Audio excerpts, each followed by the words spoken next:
Chapter 2742. Meng Qingxue was the biggest order they had ever taken on. After robbing the money from Song Enya, they returned to Yishan City. Initially, they vowed to start a small business, but as soon as they returned to Yishan City, they plunged into the county's gambling den. In just 2 days, they squandered more than half of the money they had earned. When Mu Yanqing's men arrived, they followed the clues and found their car. Hence, they sneaked into the small gambling den. The gambling house was a common type of underground gambling house. They usually played bullfights and the like. It was not a big deal, but this was only compared to the big gambling houses in the capital. A single win or loss could easily cost thousands or tens of thousands. For Yishan City, where the average income per person was less than 2 days, this was already an astronomical figure. At this time, the atmosphere in the underground gambling den was at its peak. When he found Luo Qing and Luo Hao and Luo Qing were playing happily.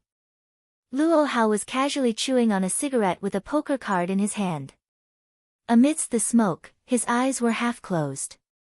Luo Qing was standing behind him, watching with great interest. Suddenly, someone patted him on the shoulder. Luo Qing waved his hand unhappily.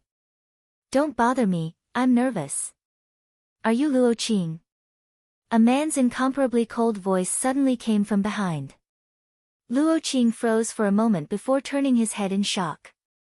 When he did, he saw a few men in black suits standing behind him.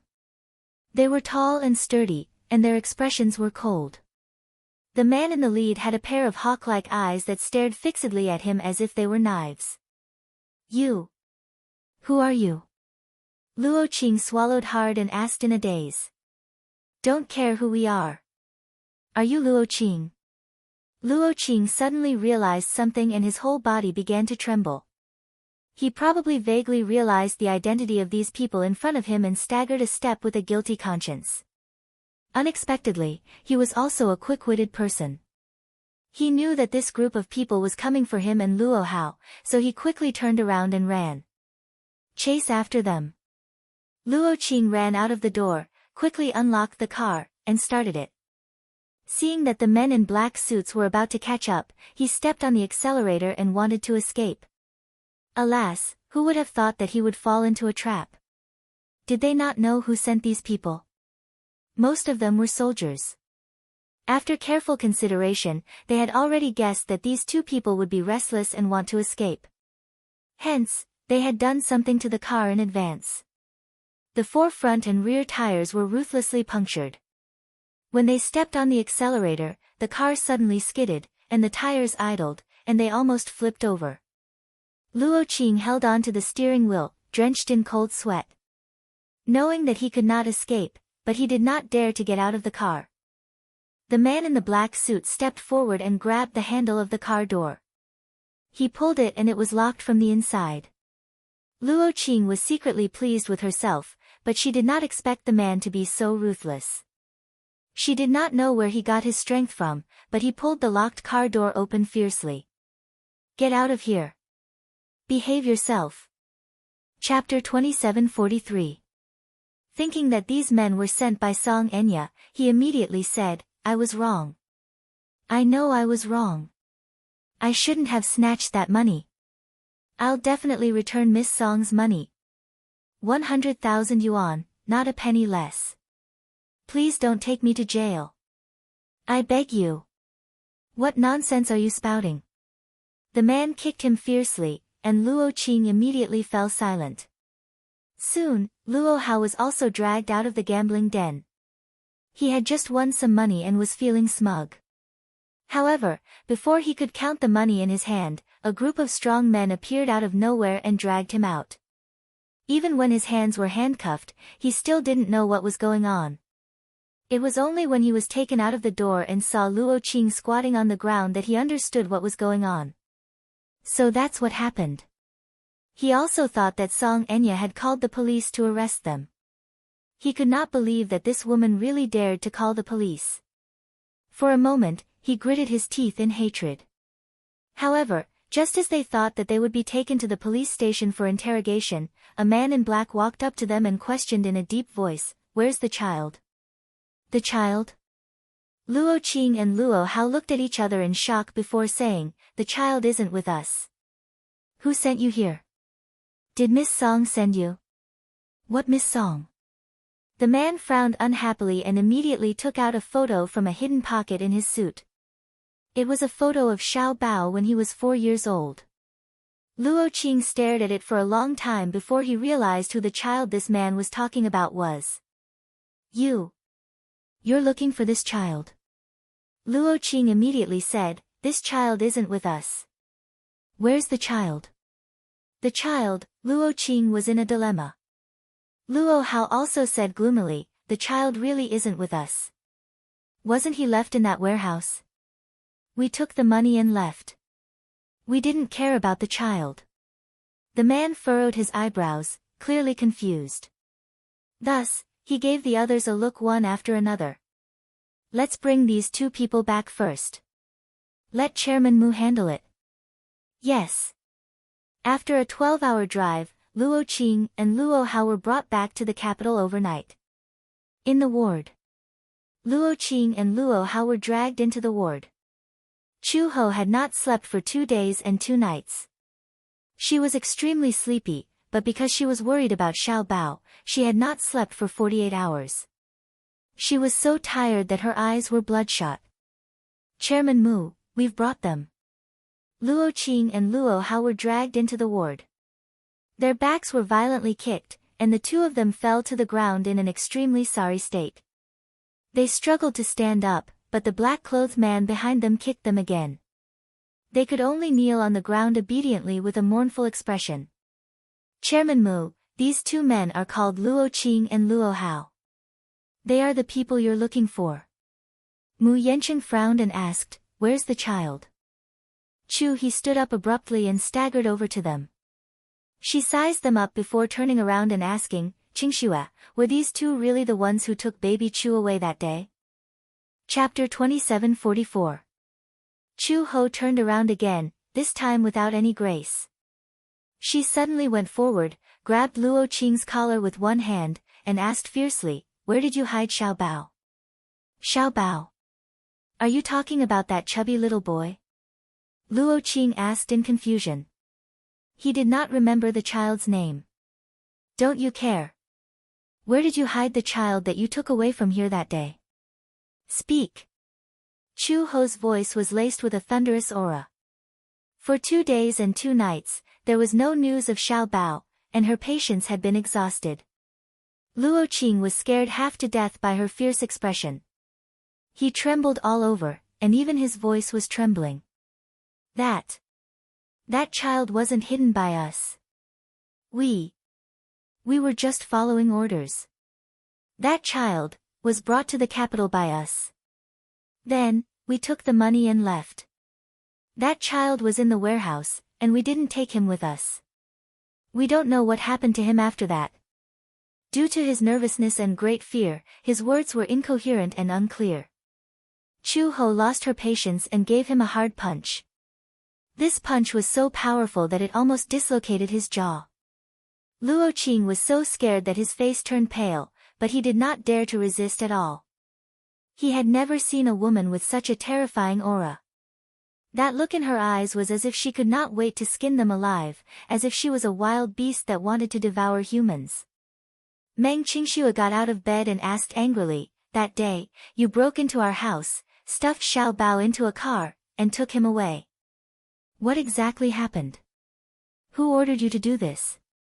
It was only when these 2 men were kidnapped by Mu Yanqing that she believed that all of this was not his doing. If it was not him, who could it be? We were also following orders. The employer gave us money, so we did it for her. We took the child away, but when we brought him over, the employer said that it wasn't the child she wanted. What happened? Mu Yanqing also felt that something was amiss. The employer said that she wants, as Luo Qing spoke, she sized up Meng Qingxue who was standing at the side with trepidation. She wanted to say something but hesitated, seeming to have some misgivings. Be honest and tell me everything. Otherwise, don't even think about leaving this place alive. Mu Yanqing chided sternly. With a plop, Luo Qing knelt on the ground in fright. He wanted to cry but had no tears. Spare me. We have no enmity with this lady, but our employer instructed us that she wanted a child. We misheard her instructions and misunderstood her intentions. When we brought the child over, she said that she wanted the child in this lady's womb. Luo Qing explained in a trembling voice as she carefully looked at Meng Qingxue. Meng Qingxue's face paled, and she could not help but cover her lower abdomen with lingering fear. Mu Yanqing frowned coldly. What do you mean? That employer said that she wanted the child in this lady's womb. She could either get rid of the child or kidnap her as well. But in a moment of folly, we mistook the child for the target and took him away. Meng Qingxue could not help but stagger a step, her heart beating like thunder. Chapter 27:45. Mu Yanqing came to his senses as well. His eyes were filled with anger, as if a storm was brewing. Finally, he gritted his teeth and enunciated each word clearly. What's the name of your employer? I don't know. Luo Qing lowered his head, appearing extremely guilty. How could she tell us her name so easily? This is not something to be proud of. We did not find out her identity or name. We only know that she seems to have a strong background and is very generous. She offered a high price of 500,000 yuan and said that as long as we complete the task, she will give us 500,000 yuan as a reward. 500,000 yuan. Was Mu Yanqing's child so cheap? Do you really not know her name, or are you deliberately hiding it from us? Chu Ho suddenly questioned. Luo Qing kept quiet. Luo Hao, who was standing at the side, suddenly thought of something and stammered, I remember that her surname is Song. She's a very young woman, dressed to the nines with heavy makeup. Her tone is very arrogant, like a rich missy from a big family. Song. At the mention of this name, Mu Yanqing's expression changed. He seemed to have some idea of the employer's identity. Song Enya. It's her. However, if it was Song Enya, it was not surprising that she would do such a thing. She probably knew that Meng Qingxue had left the capital and secretly settled down in Yan City to take care of her pregnancy. Meng Qingxue was pregnant with his child. If Meng Qingxue secretly gave birth to this child, it would indeed be extremely disadvantageous for her. He was not surprised that she would do this. Meng Qingxue was stunned, only to see a strange expression on Mu Yanqing's face. Being a sensitive person, she immediately guessed that he must have guessed who this employer with the surname, Song, was. Furthermore, he was very familiar with it, so when Luo Hao mentioned this surname, Mu Yanqing's expression changed instantly. You know her? Meng Qingxue could not help but ask. Mu Yanqing remained silent. Tell me. Meng Qingxue clenched her fists and said coldly, at this point, are you still trying to guard against me and hide everything from me? Mu Yanqing, I'm sure you know who this employer is. Tell me. Who is it? Mu Yanqing looked at her with a complicated expression. Then, he took a deep breath and said weakly, Song. Song Enya. Song Enya. This name was unfamiliar to Meng Qingxue, and she was puzzled. Mu Yanqing stroked his forehead with a headache and explained, she's my fiancée. Boom. Meng Qingxue's mind went blank at the sound of the explosion. That night, before I left the capital, I called you. Was she the woman who answered the call? Meng Qingxue made a bold guess. Mu Yanqing did not intend to avoid the topic and merely nodded silently. Ha! Meng Qingxue suddenly found it extremely funny. She laughed coldly and fell on the bed in a daze. For a moment, she felt like laughing and crying at the same time. She wanted to cry because she had almost lost the child in her stomach because of this woman. What was laughable was that he had openly announced Song Enya's fiancé. How ironic. Indeed. What reason did she have not to do so? Chapter 27:46. As Mu Yanqing's fiancée and the future young mistress of the Mu family, what reason did this woman, Song Enya, have to let her hide in an unfamiliar corner of the city and secretly give birth to her and Mu Yanqing's flesh and blood? This child was a huge threat to her status. There was no reason for her to let it go. Hence, hiring a hitman to kill her had become a duty-bound action. She wanted to kill the child in her womb before it was born. She wanted to kill it while it was still in the womb. What a vicious woman. What a cruel method. Meng Qingxue sneered. Very well. This woman was so shrewd and scheming that she couldn't help but shudder in fear. However, at the same time, a certain force in her heart silently awakened. Since this woman called Song Enya had declared war on her in such a way, what reason did she have to hide in a corner and drag out an ignoble existence? Did she want to eliminate her and snatch Mu Yanqing away from her? Dream on. Meng Qingxue decided that no matter what, she would fight Song Enya to the end. She wanted to take back everything that belonged to her, even if it didn't belong to her. With this thought in mind, Meng Qingxue laughed coldly. Seeing her sneer, Mu Yanqing thought that she had been provoked. Just as he was about to walk over, Meng Qingxue pushed him away fiercely. Looking at Luo Qing and Luo Hao, she questioned fiercely, "Where is the child now?" "Great aunt, we really don't know. After taking the money, we took it that we had completed our mission and left. How could we be in the mood to care about that child?" "So, you left the child there?" Luo Qing did not dare to speak. "Where did you take the child?" Seeing that they did not say a word, Chu He suddenly raised her leg and kicked Luo Hao's shoulder fiercely. There was a cracking sound, which seemed to be the sound of a dislocated shoulder joint. Luo Hao immediately clutched his shoulder and fell to the ground. She took a step forward, grabbed him by the collar, and said coldly, "If you don't tell me the truth, I won't be merciful anymore." "Speak." An abandoned warehouse in the outskirts of the capital. Luo Hao was in so much pain that he howled like a pig being slaughtered.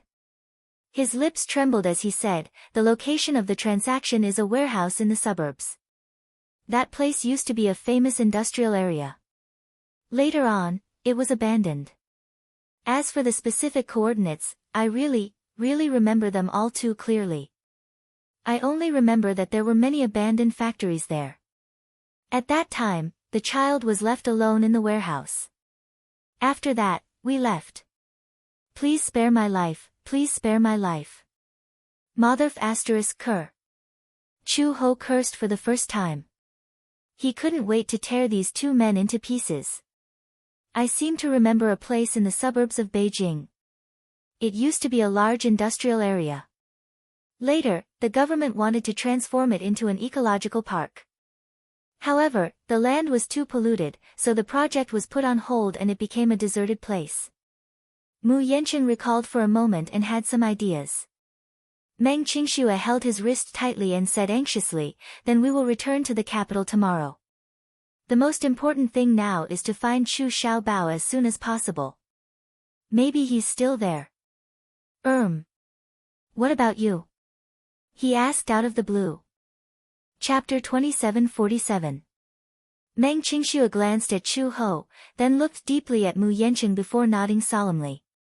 "Okay. I'll go back to the capital with you." Mu Yanqing's eyes lit up. "Really? You've changed your mind?" "Yes." Meng Qingxue had already made up her mind to fight Song Enya head-on. Since the latter was pushing her so hard and leaving no room for negotiation, then there was no need for her to hide and show mercy. Mu Yanqing was hers to begin with. She would no longer be weak. Even if she had to resort to unscrupulous means, she would take back what belonged to her. Meng Qingxue clenched her fists tightly and said to Chu Ho, "No matter what it takes, I must find Xiao Bao." "Don't worry." Chu Ho said, "I'll go with you." Mu Yanqing glanced at Meng Qingxue. Seeing that she did not object, he nodded. "Then let's pack up immediately and prepare to return to the capital." "Okay." Ever since Gu Jinglian scolded Xiao Bao that night, Xiao Bao did not like to stick to him, nor did he call him uncle. In the morning, Xiaobao woke up and stayed in his room alone. Uncle Fu liked him, so he took special care of him and carried a stack of comics for him. Uncle Fu had specially bought this stack of comics. Uncle Fu realized that this child seemed to be especially interested in drawing. No matter how restless he was, once a comic book was placed in front of him, he would immediately calm down. Hence, for the entire morning, Xiaobao stayed in his room and quietly flipped through the comic books. During lunchtime, a call from the police station came in. On the other end, the deputy chief was holding the DNA report and comparing it with the data obtained from the DNA gene bank. He held the phone in his hand and was confused. He did not beat around the bush and went straight to the point. Xiaobao's DNA test results are out. When will you bring him to the police station to find out more about it? Have you found his family members? Yes, but I'm a little doubtful about the authenticity of this result. Perhaps there's a mistake with the system. So, is it convenient for you to tell Mr. Gu to come to the police station with Xiaobao personally? There are some situations that require his presence. Uncle Fu furrowed his brows, nodded, and said solemnly, I understand. As soon as Gu returned to the Gu residence, Uncle Fu came up to him nervously and briefly explained the matter. Why do you want me to go? That's what the chief said. President Gu, do you have any plans for the afternoon? No. Gu Jinglian said lightly, I have no patience for that child anymore. You can just send him to the police station. After saying that, he walked around Uncle Fu and walked towards the study. Butler Fu suddenly chased after him carefully and said worriedly, Mr. Gu. I suspect that the director asked you to go with him personally, not because of any other reason. It's because, you have to go. Gu Jinglian sized him up coldly with a strange expression. He asked faintly, what do you mean by that? Uncle Fu stammered and seemed to have some concerns. I can't really say because there's something that I'm not sure about. Anyway, old master, there's nothing wrong with you going along and personally verifying it. Chapter 2748. Uncle Fu could only explain vaguely, I don't really understand what the deputy bureau chief meant. He only said that there are some things that you need to verify personally. I suspect that the results of the DNA investigation are probably related to you. Me? Gu Jinglian curled his lips coldly and his gaze gradually turned cold. What does it have to do with me? Uncle Fu lifted his eyes and glanced at him. Then, he said carefully, it's a parent-child relationship. Gu Jinglian's expression changed. Then, as if he had heard the funniest joke in the world, he said coldly, you're joking with me. Old master, I wouldn't dare. Even if I had eaten a bear's heart and leopard's guts, I would never dare to joke about such things. Uncle Fu felt extremely wronged. He looked like he was about to burst into tears. Gu Jinglian snorted coldly. That's impossible. How can that little rascal be my son? He's so timid and stupid. My son would definitely not be as stupid as him. Uncle Fu thought to himself, isn't it a little too early for old master to say these words? What if he got slapped in the face? Suddenly, there was some movement in the room. Uncle Fu could not care less about Gu Jinglian's expression. He hurriedly pushed open the door and rushed into the room. He saw Xiaobao lying on the bed, his tender and fair legs bouncing up and down. He seemed to be really satisfied. The commotion just now was because his movements were a little too big, and he accidentally swept the finished comic book to the ground. When Uncle Fu carried Xiaobao out of the room, Chu Xiaobao was halfway through the comic book. It was an exciting moment when he was abruptly interrupted. He felt extremely wronged. His little face was wrinkled and he looked like he wanted to cry but had no tears. However, when Uncle Fu carried him out, the little guy looked up and saw Gu Jinglian leaning against the door with his arms crossed and a cold expression. Especially when the little guy met Gu Jinglian's incomparably cold gaze, his originally stormy little face completely collapsed. He closed his eyes tightly and opened his mouth, letting out a wail. He was so frightened that he started crying loudly. Gu Jinglian was already in a bad mood. He was even more baffled by the little guy's actions. His face suddenly became gloomy, and as a result, his expression became even more cold and terrifying. Xiao Bao could not help but feel his hair stand on end. He grabbed Uncle Fu's sleeve tightly. Because he was afraid, he finally could not care less about his little stubbornness and started crying loudly and wantonly. "I want to go home. Mommy." He cried loudly and hugged Uncle Fu tightly. Tears rolled down from his eyes uncontrollably. "Mommy. I want Mommy." Gu Jinglian had a splitting headache from his actions. He shouted angrily, "Don't cry." This ferocious cold shout scared Xiao Bao even more. He waved his hands, obviously wanting to stay away from Gu Jinglian as if he was seeking protection. He stared at Uncle Fu with tears in his eyes, making people feel pity for him. Sob sob. "I want to go home. I don't want this uncle." "Xiao Bao, don't cry, okay? Be good, we'll take you to find Mommy."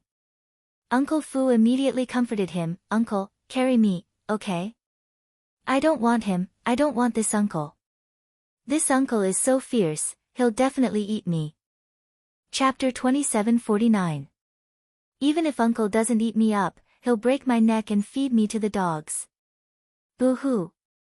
Xiao Bao doesn't want to die. Gu Jinglian's threat from last night was still fresh in his mind. Uncle Fu coaxed him helplessly, "Uncle is not a monster."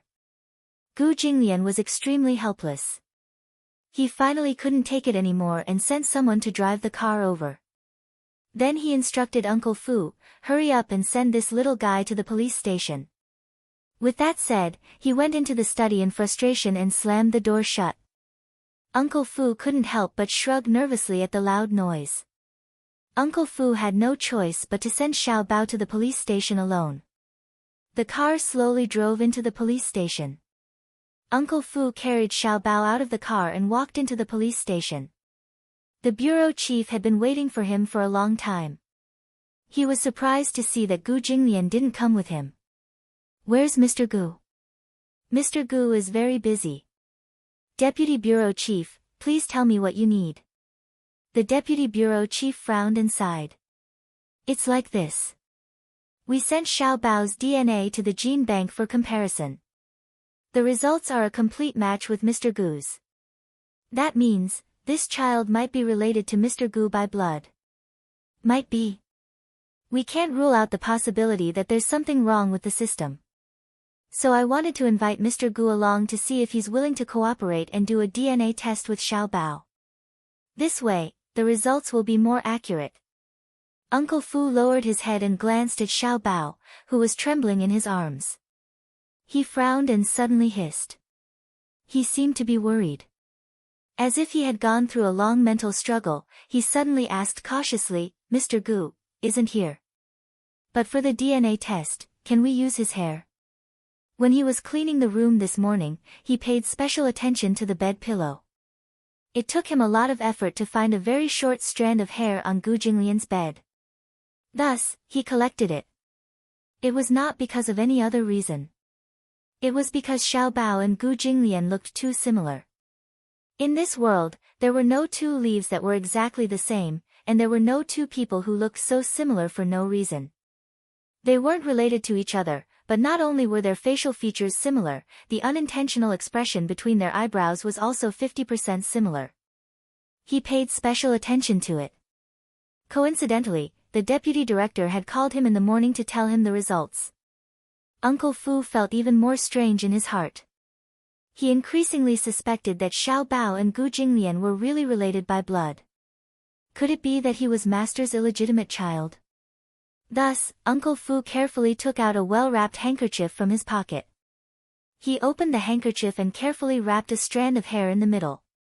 The deputy bureau chief asked, "Are you sure this strand of hair belongs to President Gu? If you make a mistake, it will affect the results. It can't be wrong. Next, I'll have to trouble the deputy director to examine it." The deputy bureau chief nodded. "It's a small matter. We'll get the results in the afternoon." Then, Uncle Fu immediately asked, "Have you found the child's mother?" "No, No. The deputy bureau chief nodded solemnly. There are still no results in the DNA database. Anyway, the DNA test will take some time. I'll contact you in the afternoon when the results are out. Chapter 2750. In the car, Xiaobao sat sullenly in Uncle Fu's arms. He pouted and muttered, "Uncle, that uncle is also very fierce to you. Don't you hate him? Although old master's temper is a little eccentric, he's very good to me. Although he doesn't show his concern, there are times when he occasionally shows his gentleness." The little guy did not understand what Uncle Fu was saying. He tilted his head with a puzzled expression and blinked his black eyes at him, but he did not understand the adult language. In the little guy's heart, Uncle Fu was a very gentle elder who was good to him and cared about him. In comparison, although that handsome uncle had a beautiful face, he felt that his heart was very black. It turned out that not all bad people were ugly. There were also people like this uncle who, although good-looking, was actually fierce and evil, just like a demon king. In Xiao Bao's ignorant heart, Gu Jinglian's image had already been stamped with a seal of approval, a demon king. If Uncle Fu knew what the little guy was silently criticizing at this moment, he would probably not know whether to laugh or cry. Last night, Meng Qingxue decided to return to the capital with Mu Yancheng. Naturally, Chu Ho wanted to follow them. After obtaining a precious clue, she naturally wanted to go to the capital personally to find Xiao Bao. Hence, there was no time to even pack her luggage. Anyway, to Meng Qingxue, there was nothing useful, just some personal belongings and daily necessities. These could be bought again when they returned to the capital. Now that time was of the essence, it was not something that could be measured by these worldly possessions. Meng Qingxue and Mu Yancheng were in the same car. Chu Ho, on the other hand, was in the other car. She had not slept for 2 days and 2 nights and was extremely tired. Hence, not long after she got into the car and set off, she leaned against the back seat and fell asleep. Where was Meng Qingxue? She was also exhausted. She had been on tenterhooks for 2 to 3 days.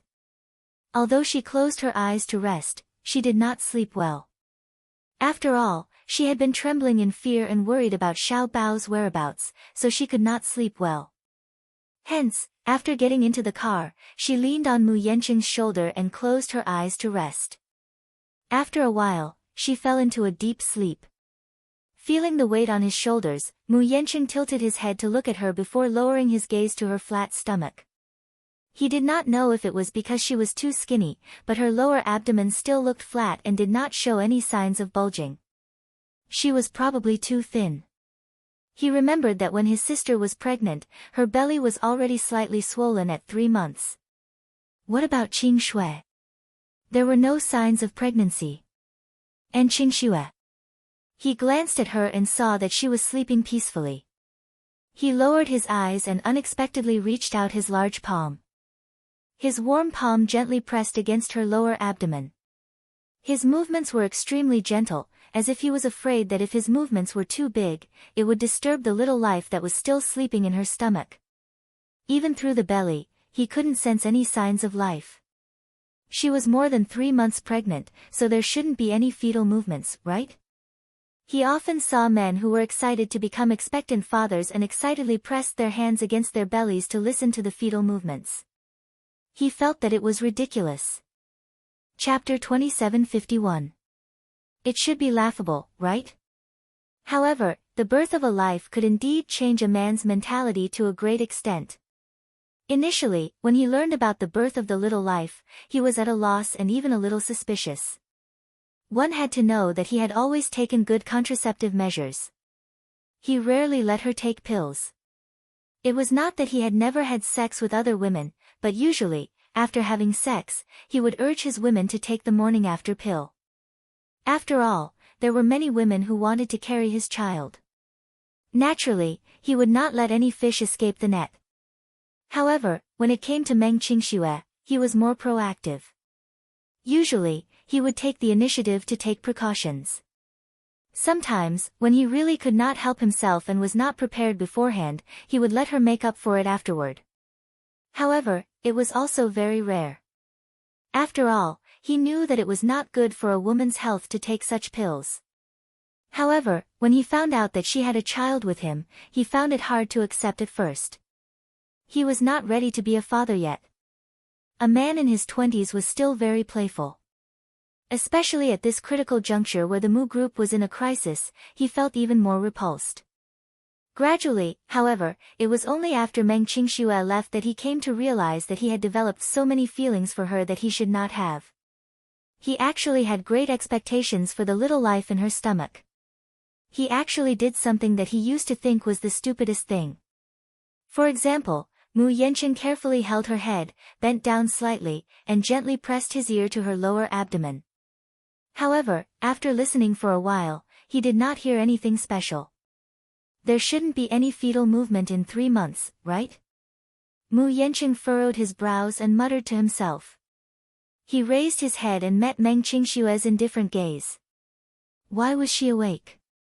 Mu Yanqing thought of how she had seen all of his silly actions earlier. Feeling embarrassed, he could not help fidgeting uneasily in his seat. When did she wake up? Wasn't she asleep? Then, did she see everything he did just now? Mu Yanqing bit his lip speechlessly. Meng Qingxue could not help but ask him, "What are you doing?" Ahem. Mu Yanqing furrowed his brows and pretended to be calm. Picking things up. Meng Qingxue smiled and asked, "Why are your ears on my stomach when you're picking things up?" Mu Yanqing was even more at a loss for words. Meng Qingxue suddenly said, "It's still early. I can't hear any fetal movements." Mu Yanqing did not bother to hide it anymore. He cleared his throat awkwardly as his cheeks turned unnaturally red. At this moment, his phone suddenly rang. Mu Yanqing was stunned for a moment. He picked up his phone and saw a string of numbers flashing on the screen. The number was not saved, but from the last digit, he knew that it was Song Enya's number. He did not make any special remarks. Mu Yanqing stared at the number in a daze. After a moment of hesitation, he suddenly hung up. Meng Qingxue had a strange look on her face. She couldn't help but ask, "Why aren't you answering?" "Oh, it's not a particularly important call." "Was it Song Enya calling?" Meng Qingxue asked. Mu Yanqing's face stiffened again.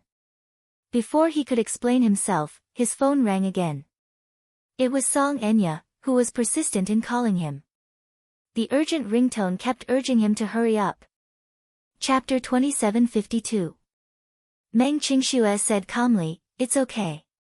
Just answer it. She must have something important to tell you." He said, "I don't want to answer it." "But you haven't answered it, and she keeps calling." The ringtone is very noisy. Since Meng Qingxue had said so, Mu Yanqing seemed to have no reason not to answer the call. He was worried that Meng Qingxue would mind, but seeing her indifferent expression, he answered the call. "Hello? Yanqing. Why did you hang up on me just now?" Song Enya's gentle voice came from the other end. She asked patiently, but her words expressed a lot of dissatisfaction. "Is it inconvenient?" Mu Yanqing felt an inexplicable sense of annoyance when he heard her voice.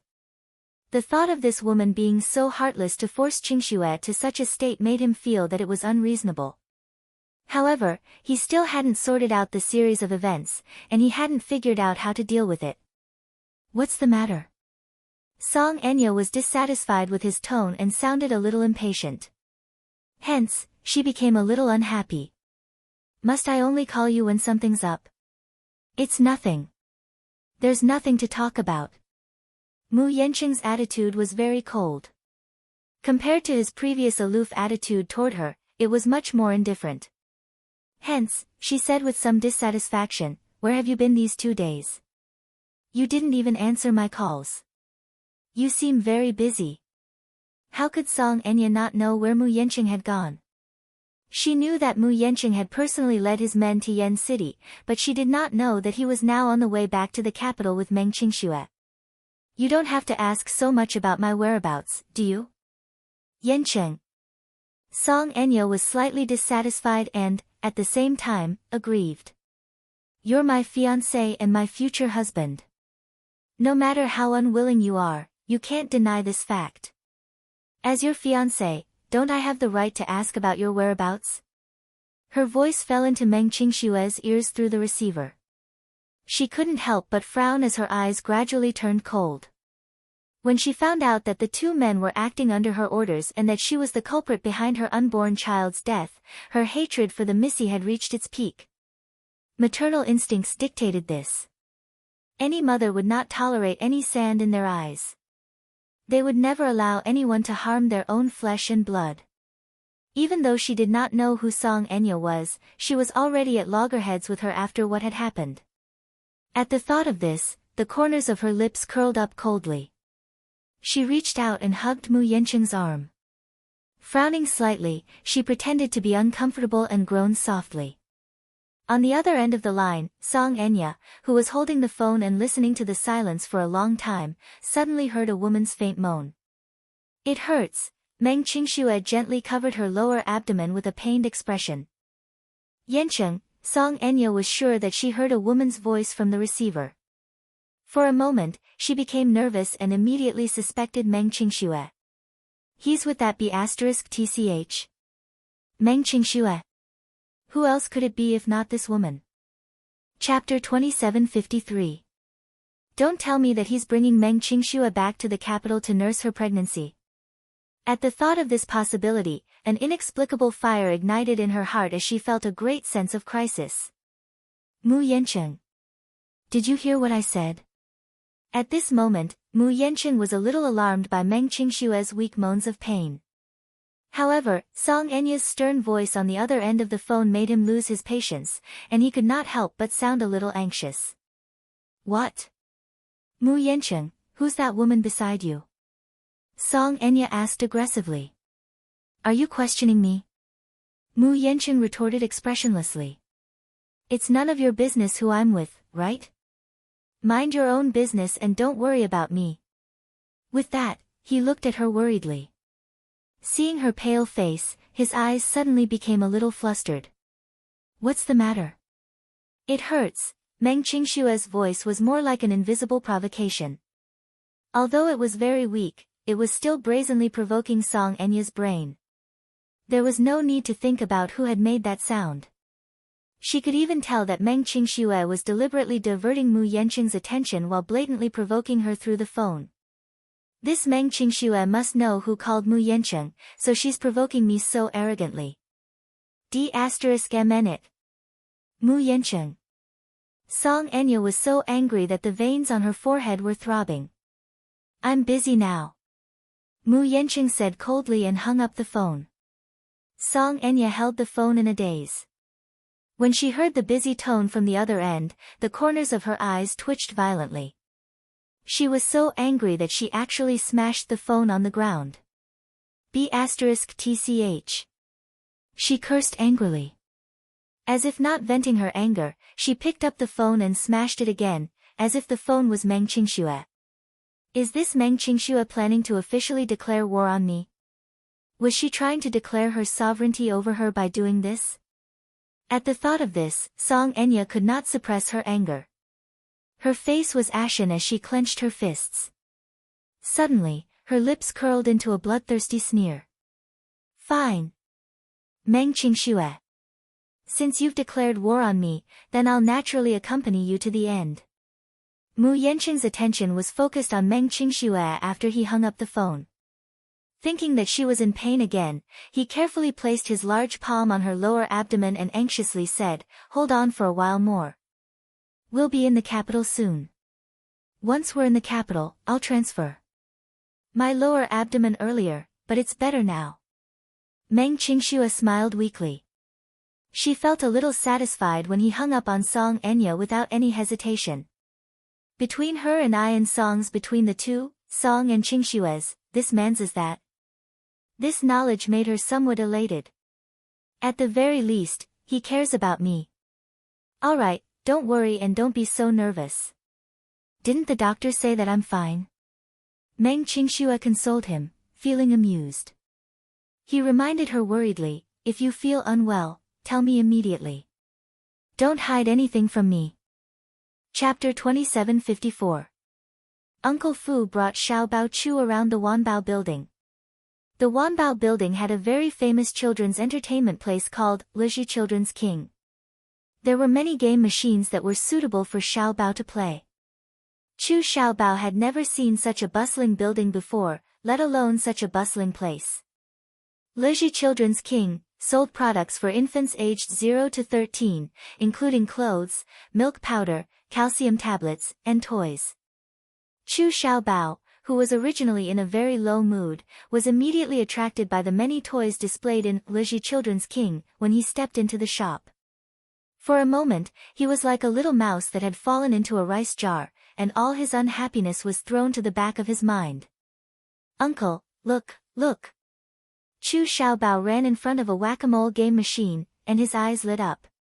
"What is this?" Uncle Fu walked over and squatted down beside him, and then patiently said, "This is a game machine. Do you see these little mice?" After a pause, Uncle Fu smiled and picked up a small red hammer that was hanging at the side. He handed it to him and explained, "When the game starts, these little mice's heads will pop out of the holes.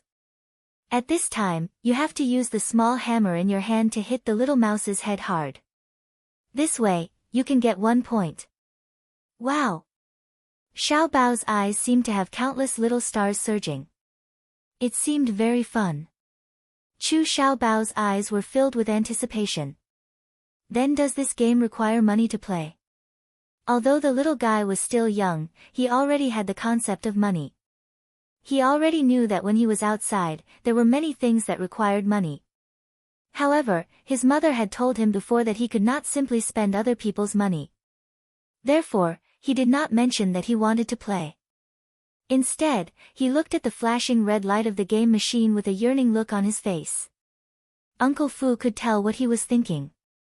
He smiled knowingly and immediately called the shop assistant over. He then paid for the coins and returned to the game machine with the coins.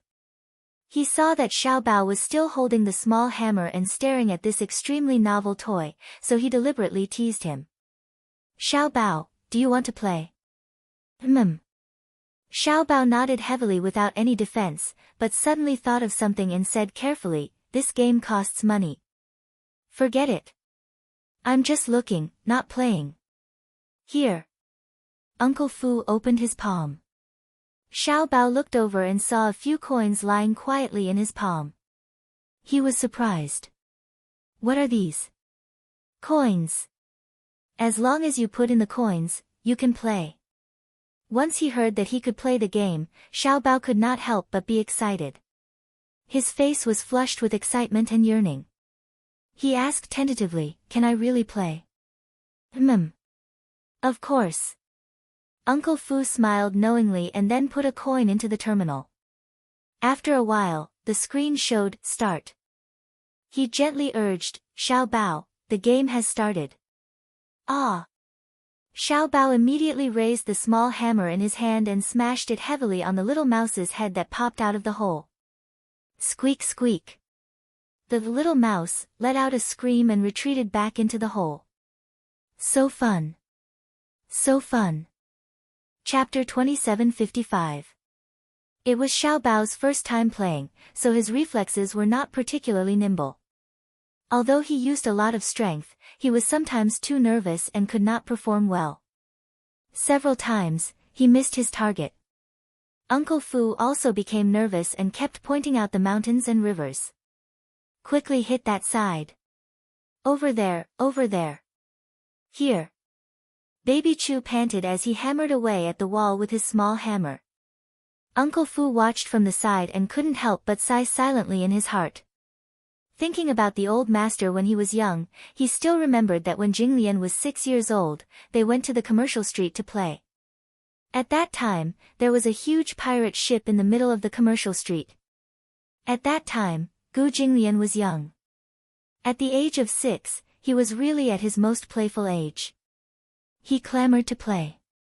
However, as the future successor of the Gu family, the family had extremely high hopes for Gu Jinglian. As the eldest son of the Gu family, Gu Jinglian's every word and action were strictly controlled. At the age of 4, he had already started receiving strict training. Shooting, karate, Jujitsu, he still remembered the first time he went to the shooting range. Little Jinglian threw a tantrum because he did not like such a serious occasion. In the end, his strict father threw him into the detention room as punishment. For the entire night, he knelt in the detention room and was not allowed to get up. The next morning, it was Uncle Fu who personally carried him back to his room. He had already lost all feeling in his knees and was unable to stand. From then on, his personality changed drastically. He was no longer as energetic as a normal child. His personality also became increasingly gloomy and he did not like to get close to anyone. At the age of 6, Gu Jinglian had already seen countless bloody scenes with his father. Once, at the casino, the 6-year-old Gu Jinglian watched helplessly as a gambler who cheated had his hands crippled by the casino's hired thugs. The ground was covered in blood, but there was no fear on his young face. It was as if this was a normal scene. Uncle Fu looked at Xiao Bao and sighed. At the end of the round, the little guy was sweating profusely, but he only got 10 points. The shop assistant stood to the side and watched. Chu Xiao Bao's serious expression as he played the game was too funny. She couldn't help but ask, "Little friend, is this your first time playing?" Chu Xiao Bao nodded in a daze and looked at her shyly.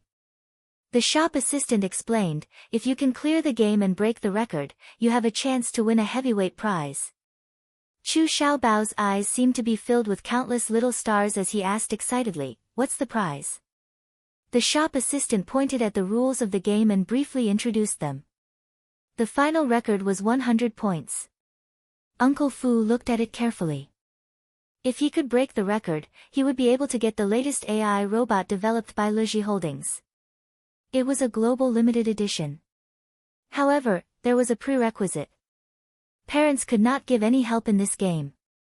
The child had to break the record with his own strength in order to win the prize. Uncle Fu and Xiao Bao talked about this. Chu Xiao Bao clenched his fists and looked determined to win. "I will work hard and win the prize." He looked like a tiger eyeing its prey with ambition in his eyes. Uncle Fu stayed by his side and was responsible for putting in the coins for him. He silently watched over him. Halfway through the game, the police station called. Chapter 2756. Thus, he walked to the side and picked up the phone.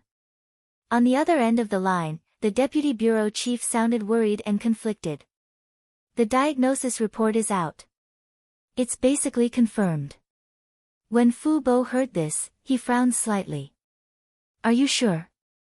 There can't be any mistakes. As long as there's no problem with the sample you provided, it's basically confirmed." Fu Bo couldn't help but suck in a cold breath. In the end, they couldn't be bothered to play games anymore.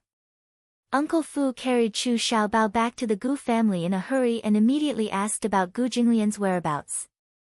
His subordinate reported that Gu Jinglian had just left to survey the territory. The Gus intended to invest in a piece of land to build a financial center. That piece of land was what Gu Jinglian had liked previously.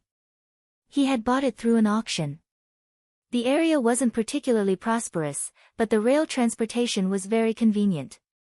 In the future, when it was developed into a financial street, it would have great prospects. "Did Old Master say when he'll be back?" That person shook his head. "No, Old Master didn't say anything." Uncle Fu frowned and carried Xiao Bao to the seat beside him. He paced back and forth a few times and suddenly asked, "Yi, you've been following Old Master all this time. Have you ever found out what kind of women he has around him?" Yi looked at him in a daze. He obviously didn't understand why he had thrown this question out of the blue. "Uncle Fu, why are you suddenly asking this?" "There's a reason why I'm asking you this. You just have to answer." Yi said doubtfully. "It doesn't seem appropriate to discuss Old Master's private matters in private, right? Old Master hates this the most. If he finds out that I'm talking too much, wouldn't it be?" "Don't worry. Just say it. You don't have to worry about what happens after that."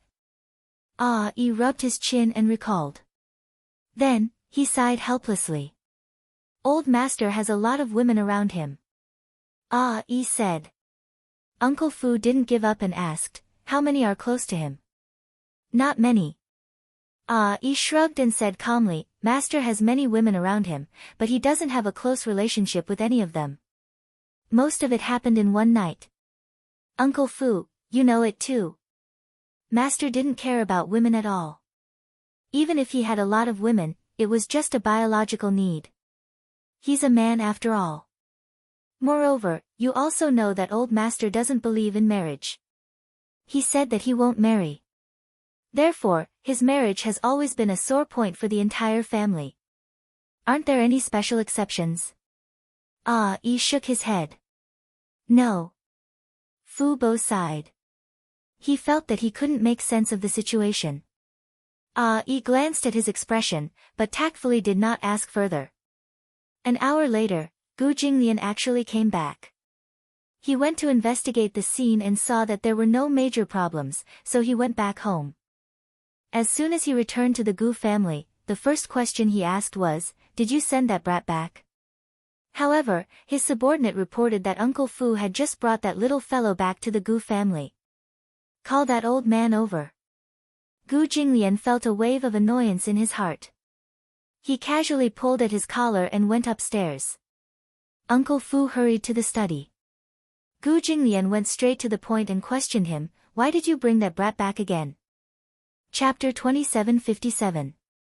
The police station verified it again. They used your hair and the blood samples collected from Xiao Bao Chu for a paternity test. The final report showed that you and Chu Xiao Bao are related. What? Gu Jinglian found it hard to accept such a conclusion. He stood up in shock and stared at him with a gloomy expression. Where did you get the hair? On your pillow. The doctor said that fortunately, there were hair follicles left in your hair. Therefore, such a test report is valid.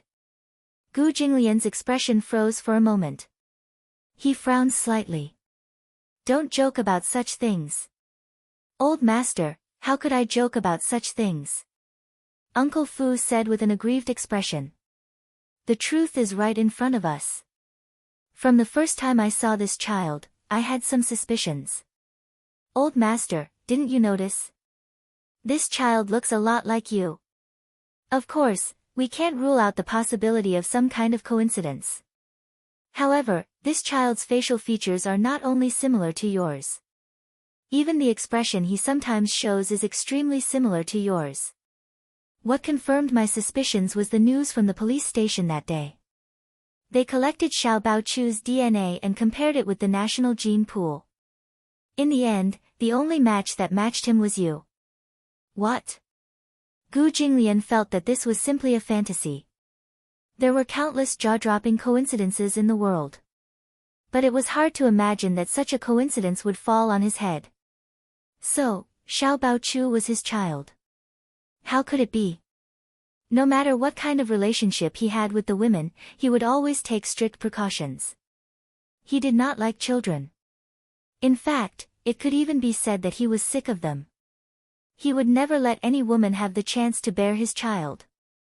Even if there was a fish that escaped the net, those greedy women who were pregnant with his child would definitely come knocking on his door with great fanfare. In the name of the child, they would use any means necessary to demand an astronomical amount of child support. How could they hide in such a small city with the child and secretly raise the child until he was 5 years old without alerting the Gu family? Ridiculous. Nonsense. Uncle Fu sighed, Master, there are some things that you can't deny even if you don't admit it. Chu Xiaobao must be your flesh and blood. Gu Jinglian suddenly looked at him deeply, then curled his lips coldly and said, this report doesn't count if I'm not present. Unless you do it again and I see the results with my own eyes, only then will I believe you. Uncle Fu said, Master, if you want, you can go to the hospital for a detailed test right away. Before he could finish, there was a small movement at the door. Gu Jinglian sensed that someone was eavesdropping at the door. He shouted coldly, who's at the door? Ah, a tender voice came from the door. Chu Xiaobao stood at the door with an aggrieved expression. He nervously pinched the corner of his clothes. Just now, he had secretly followed behind Uncle Fu. He didn't dare to go in, so he hid at the door and eavesdropped. However, he couldn't understand what they were talking about. She could vaguely hear that this annoying bad uncle seemed to be yelling at Uncle Fu. Chapter 2758.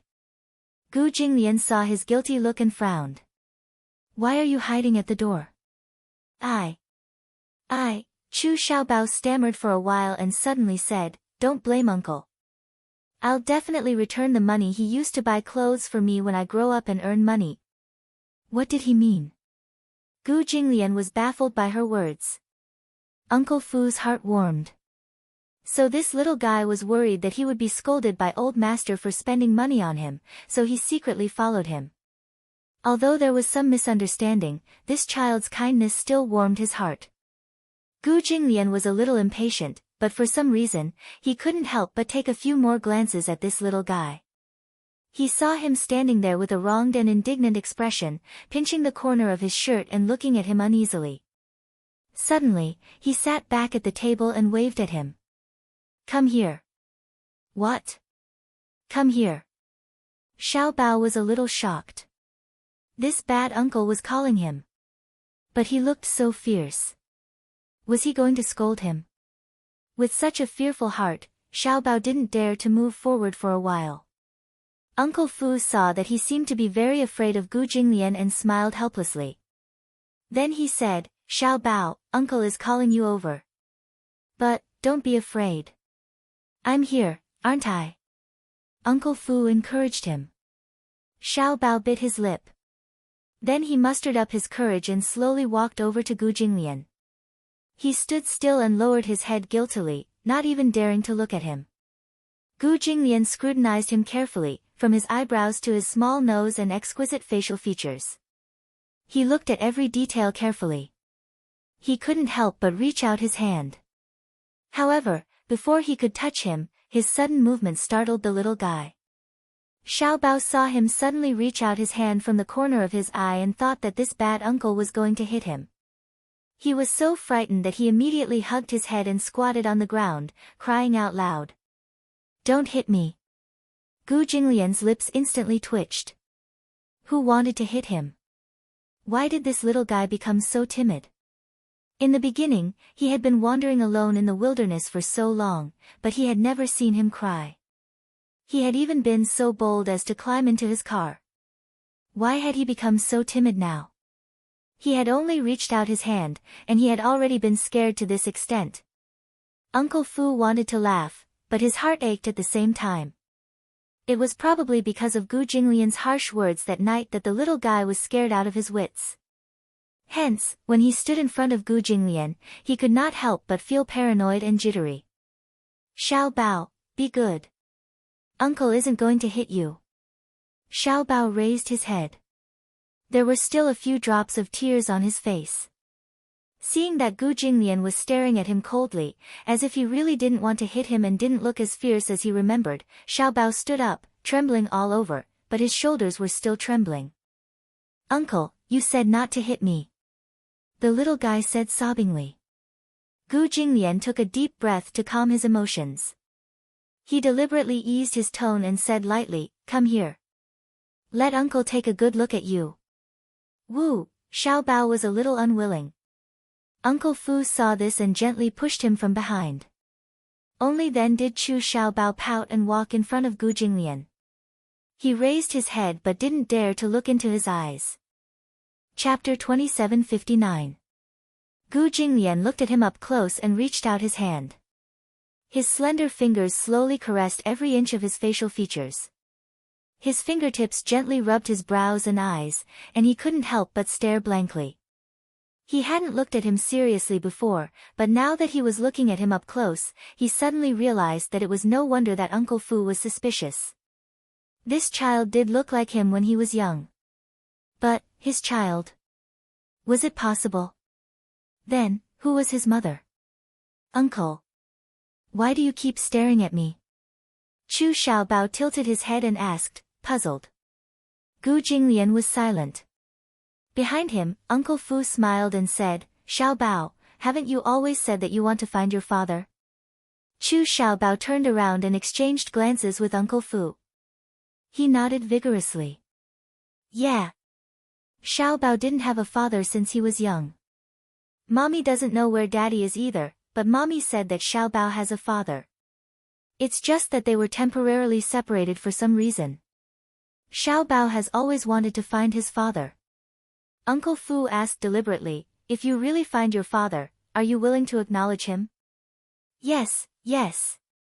Chu Xiaobao nodded vigorously. If I can find my father, of course I'm willing to acknowledge him. Because he's my father. Without my father, there wouldn't be a Xiaobao. Uncle Fu smiled in relief. He walked forward and picked him up.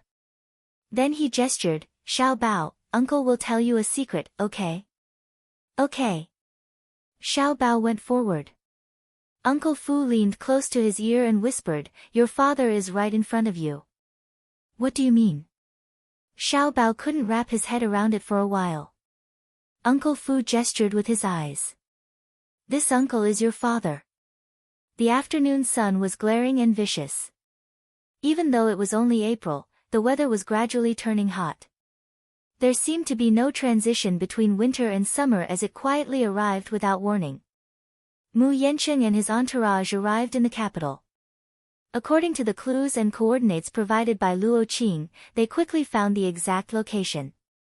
Just as the clues provided by them were, there was indeed a very well-hidden industrial area in the suburbs. This industrial area was built in the last century. They found the warehouse, and when they walked over, they saw breadcrumbs and broken chairs scattered on the ground. Chu Ho walked over and squatted on the ground. She gently rubbed the breadcrumbs. She walked over to the broken chair and looked at it. The chair was made of solid wood. After years of being exposed to the wind and sun, many parts of the warehouse were already moldy and decayed. It could be easily broken with a gentle twist. Luo Qing said that the warehouse is very humid, so they used a chair to tie baby Chu up. From the looks of it, it should be here, she said. Chu Ho frowned and said slowly, but Xiaobao isn't here. Where could he have gone? Could Song Enya have brought him back? Meng Qingxue asked worriedly. Impossible. Mu Yancheng said, since this child isn't the one she wants, she won't take the risk to bring him back. After all, it won't do her any good to harm a child. She won't do anything to Xiaobao. A woman like her is ruthless. What won't she do? Meng Qingxue said hatefully. Chapter 2760. Chu Ho suddenly stood up, turned around, and looked around before saying calmly, Xiaobao should be fine. Mu Yancheng was stunned. What do you mean? Meng Qingxue was surprised to hear this. Chu Ho, how can you be so sure? Did you see this chair? Chu Ho kicked the wreckage of the chair on the ground expressionlessly and said slowly, didn't Luo Qing say that they left after tying Xiaobao to the chair? I looked at the scene and didn't see any signs of an intense fight. I originally thought that Xiaobao had been taken away by that woman. However, when I saw this chair, I could infer that that woman was probably like Luo Qing and Luo Hao. She didn't care about the child and just left. Meng Qingxue walked to Chu Ho's side and looked down at the chair on the ground. It seemed to have suffered a huge impact and was broken into pieces.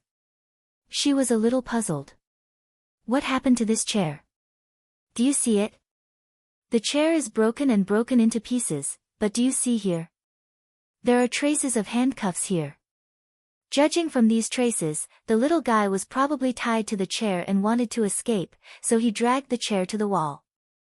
Then, he turned his back and slammed into the wall to break the chair.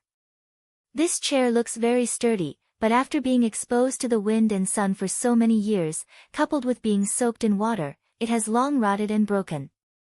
Maybe the little guy was left here alone and thought of this way to get away. After Chu Ho explained in detail, Meng Qingxue came to a realization. I understand what you mean. In other words, Xiaobao didn't get into an accident. That's true, but that might not be the case. Chu He frowned. She turned around, walked to the door, and looked around. This was the suburbs, remote and desolate. Even if she could escape from here, she was only a 5-year-old child. How could she leave this place on her own? After arriving in the capital, Chu-ho noticed along the way that this place was barren and there was no sign of human habitation. Even an adult would have to walk for 3 days and 3 nights to leave such a desolate place. With Xiao Bao's leg strength, there was no way he could walk out of here. Chu-ho frowned and clenched her fists tightly. For a moment, she felt a little lost. She wanted to find Xiao Bao, but she did not know how to do it. In the huge capital, finding a child was like finding a needle in a haystack. She did not dare to think in a bad way, but it was not that she was not worried that Xiao Bao might have encountered an accident in this wilderness. If it were any other woman, she would probably be so helpless that she would break down in despair and wail at this time, but Chu-ho did not. Meng Qingxue said, "Why don't we call the police?" "Call the police?" Mu Yanqing snorted. "Haven't you seen the efficiency of the police? Call the police. There won't be any clues at all. But it's better than just sitting there and not doing anything." Meng Qingxue, however, disagreed. What if Baby Chu meets a kind-hearted person on his way out and sends him to the police station to file a report? Who knows, we might be able to get some leads by calling the police. Chapter 2761. Chu-ho also silently agreed with this suggestion. Even if Xiao Bao had really met with an accident, they could still get news from him by calling the police. If there was no news, it would probably be the best news. In short, they should contact the local police station first and file a record. What if there was a lead? With such hope, Chu-ho picked up her phone and dialed the police station's number. After connecting to the police station, she recorded Xiao Bao's basic characteristics and some information, waiting for a slim chance of survival. Just as the group was driving towards the city center, Chu-ho suddenly received a call from the police station. "Hello, are you Miss Chu? I'm from the Yanhu District Public Security Bureau. Previously, the call center received a report from you saying that your son was missing. The name you provided was Xiao Bao Chu, right?" "Yes." Hearing this, Chu-ho was a little excited. She held the phone tightly and asked, "Excuse me, is there any news from your side?" "Oh, it's like this. This name was not found in the household registration center.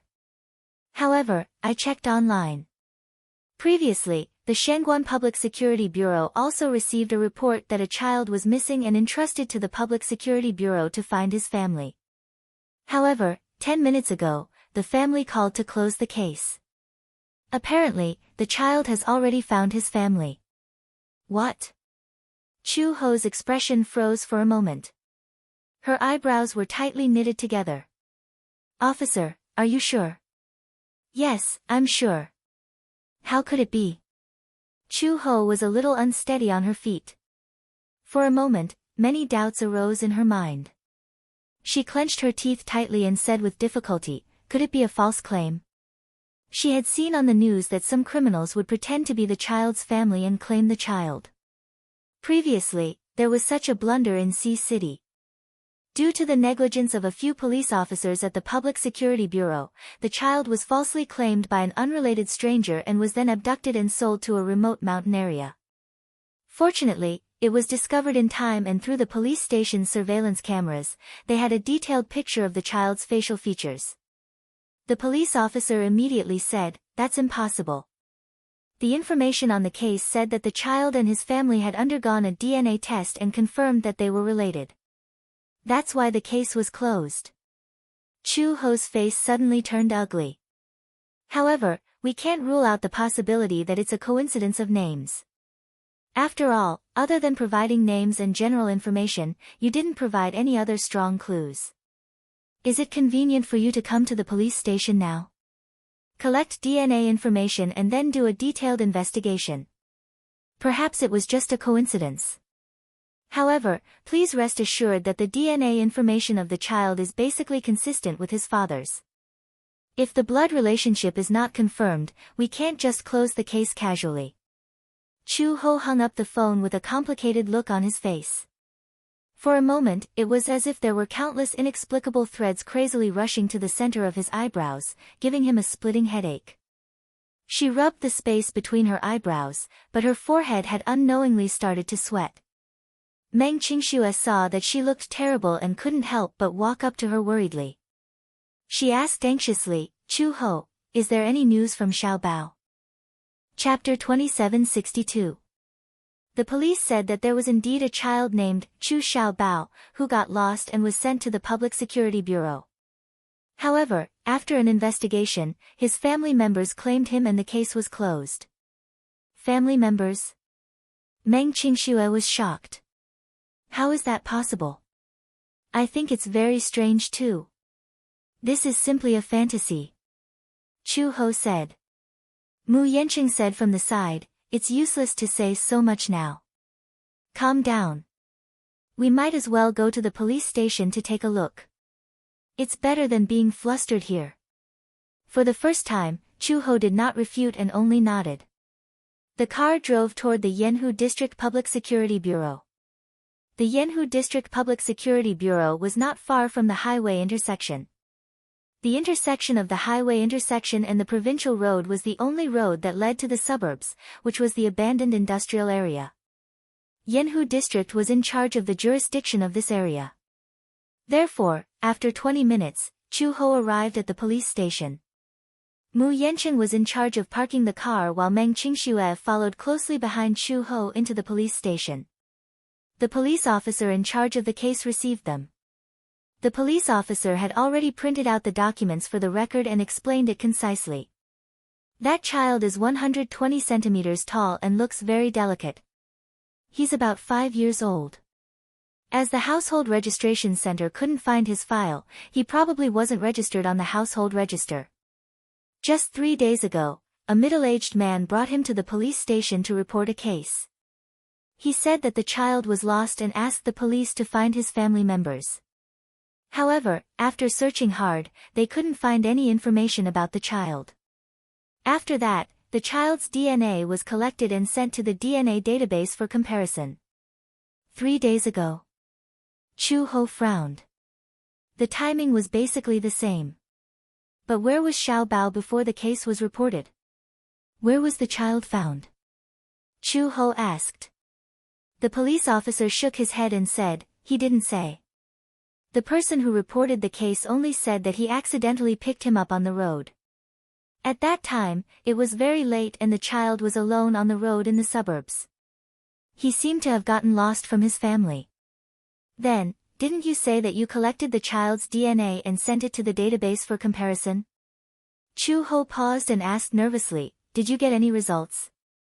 The police officer only said, "There are no notes on the details."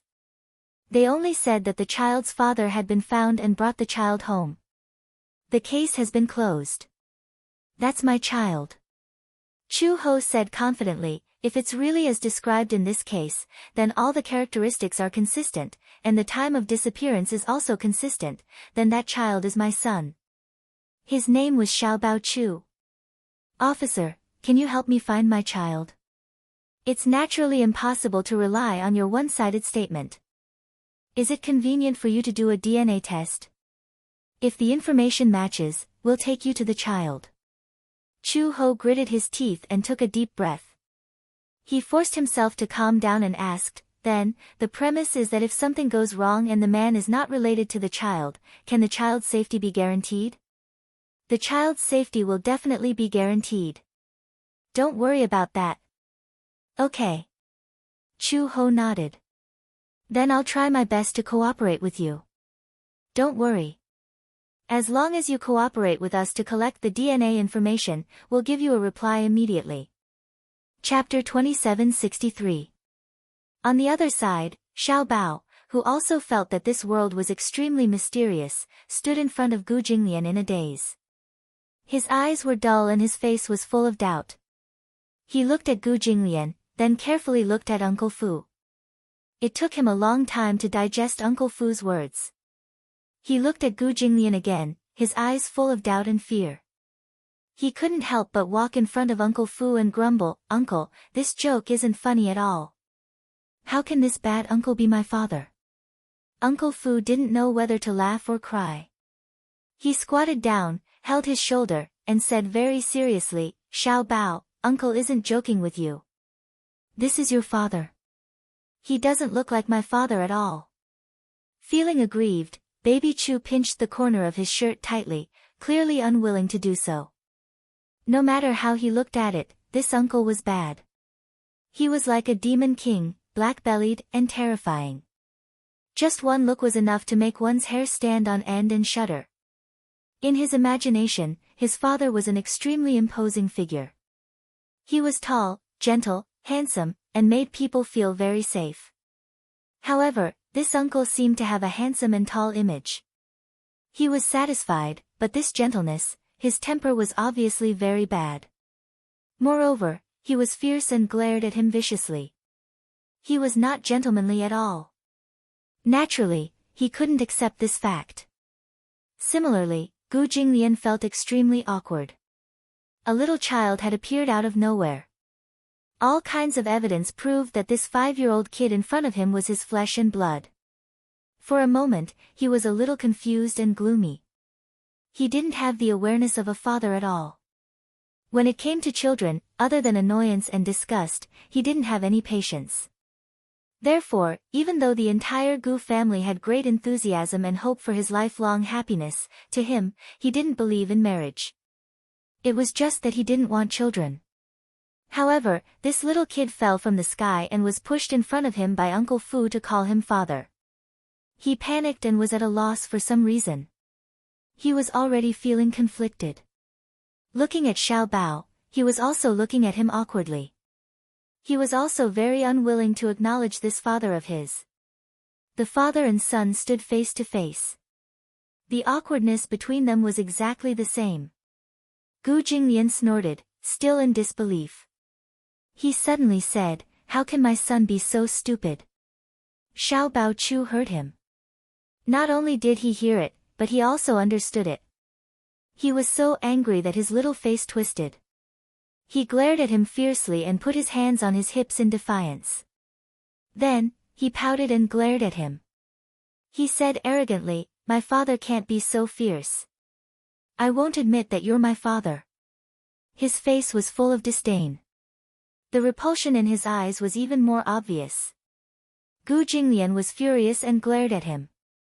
If Chu Xiaobao Chu wasn't used to his cold and threatening gaze, he would have been trembling in fear. However, after these 2 days of interaction, he had gotten used to Gu Jinglian's bad temper. He also gradually got used to his cold expression. He was no longer afraid. Instead, he raised his eyebrows and said provocatively, "Why are you glaring at me? You don't want to acknowledge me, but I don't want to acknowledge you." Humph. You. Chapter 2764. Gu Jinglian was so angry that he was at a loss for words. He cursed fiercely in his heart. Brat. He had learned how to be fierce with his mouth. Uncle Fu immediately gave Gu Jinglian a look. He squatted down and patiently coaxed and coaxed, "Xiao Bao, didn't you say that you really wanted a father? Now that you found a father, why are you saying that you don't want one anymore? He's not the kind of father I want."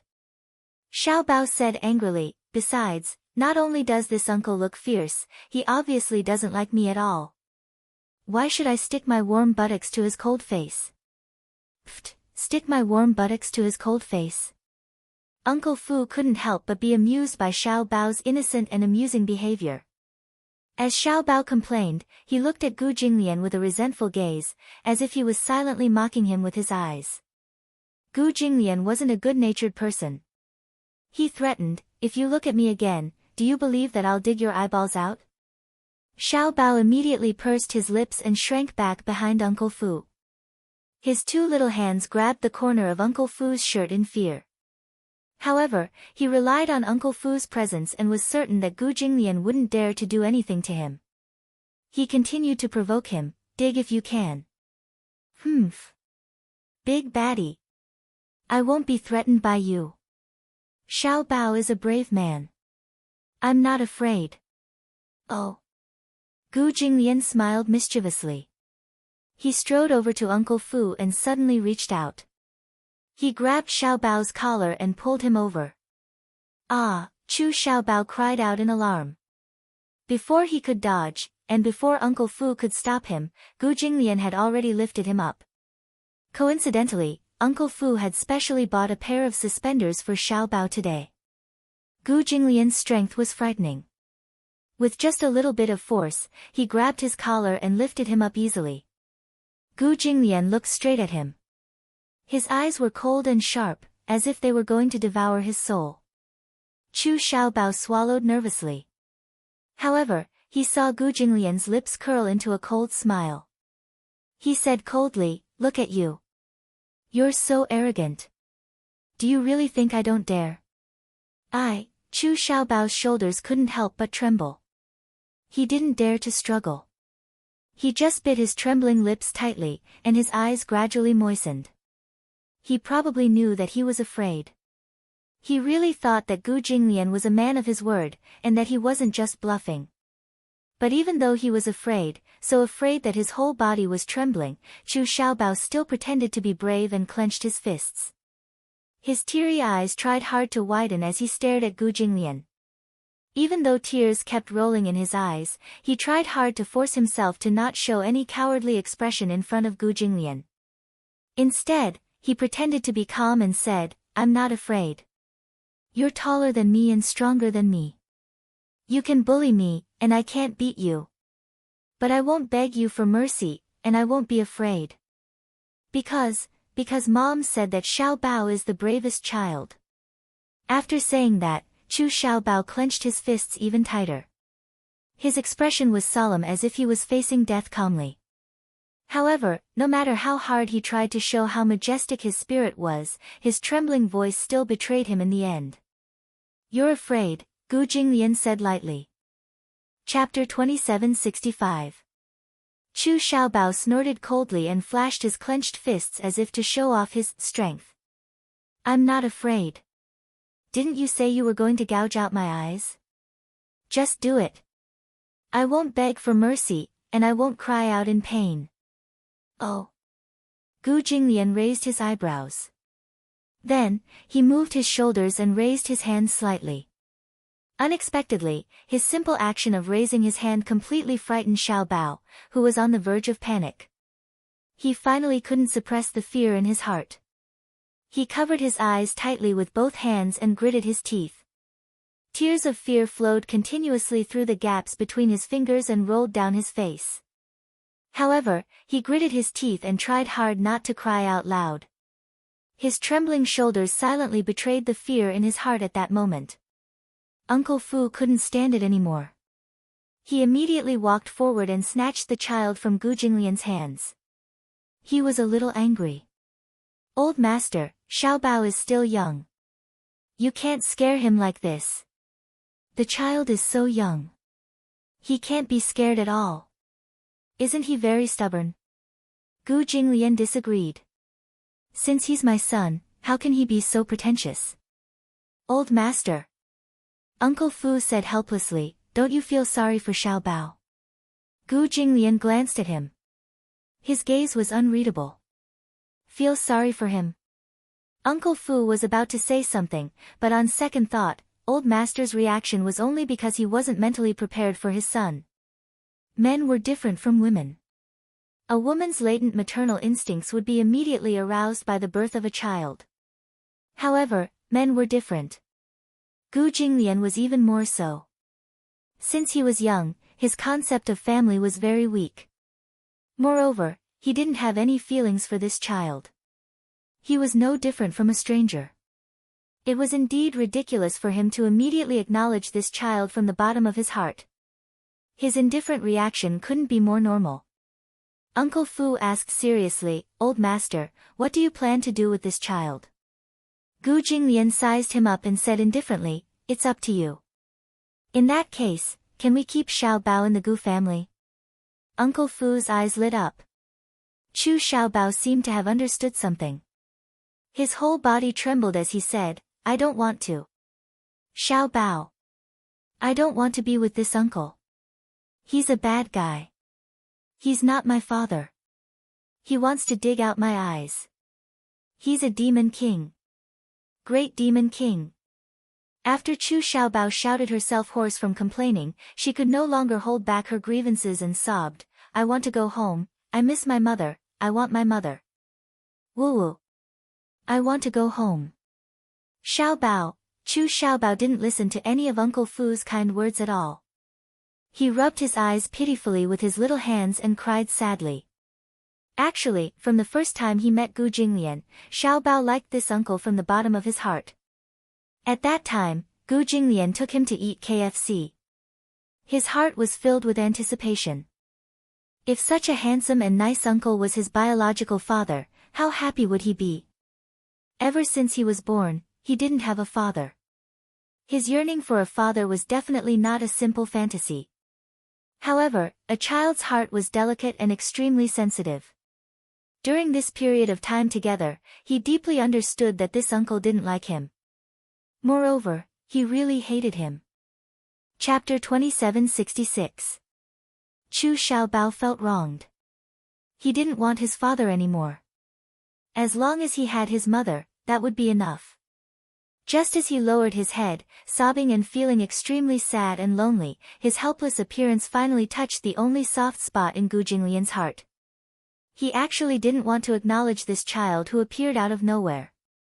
He wasn't mentally prepared for a child who appeared out of nowhere and claimed to be his son. He didn't want to acknowledge and accept it. But blood was thicker than water. After all, he was his own flesh and blood.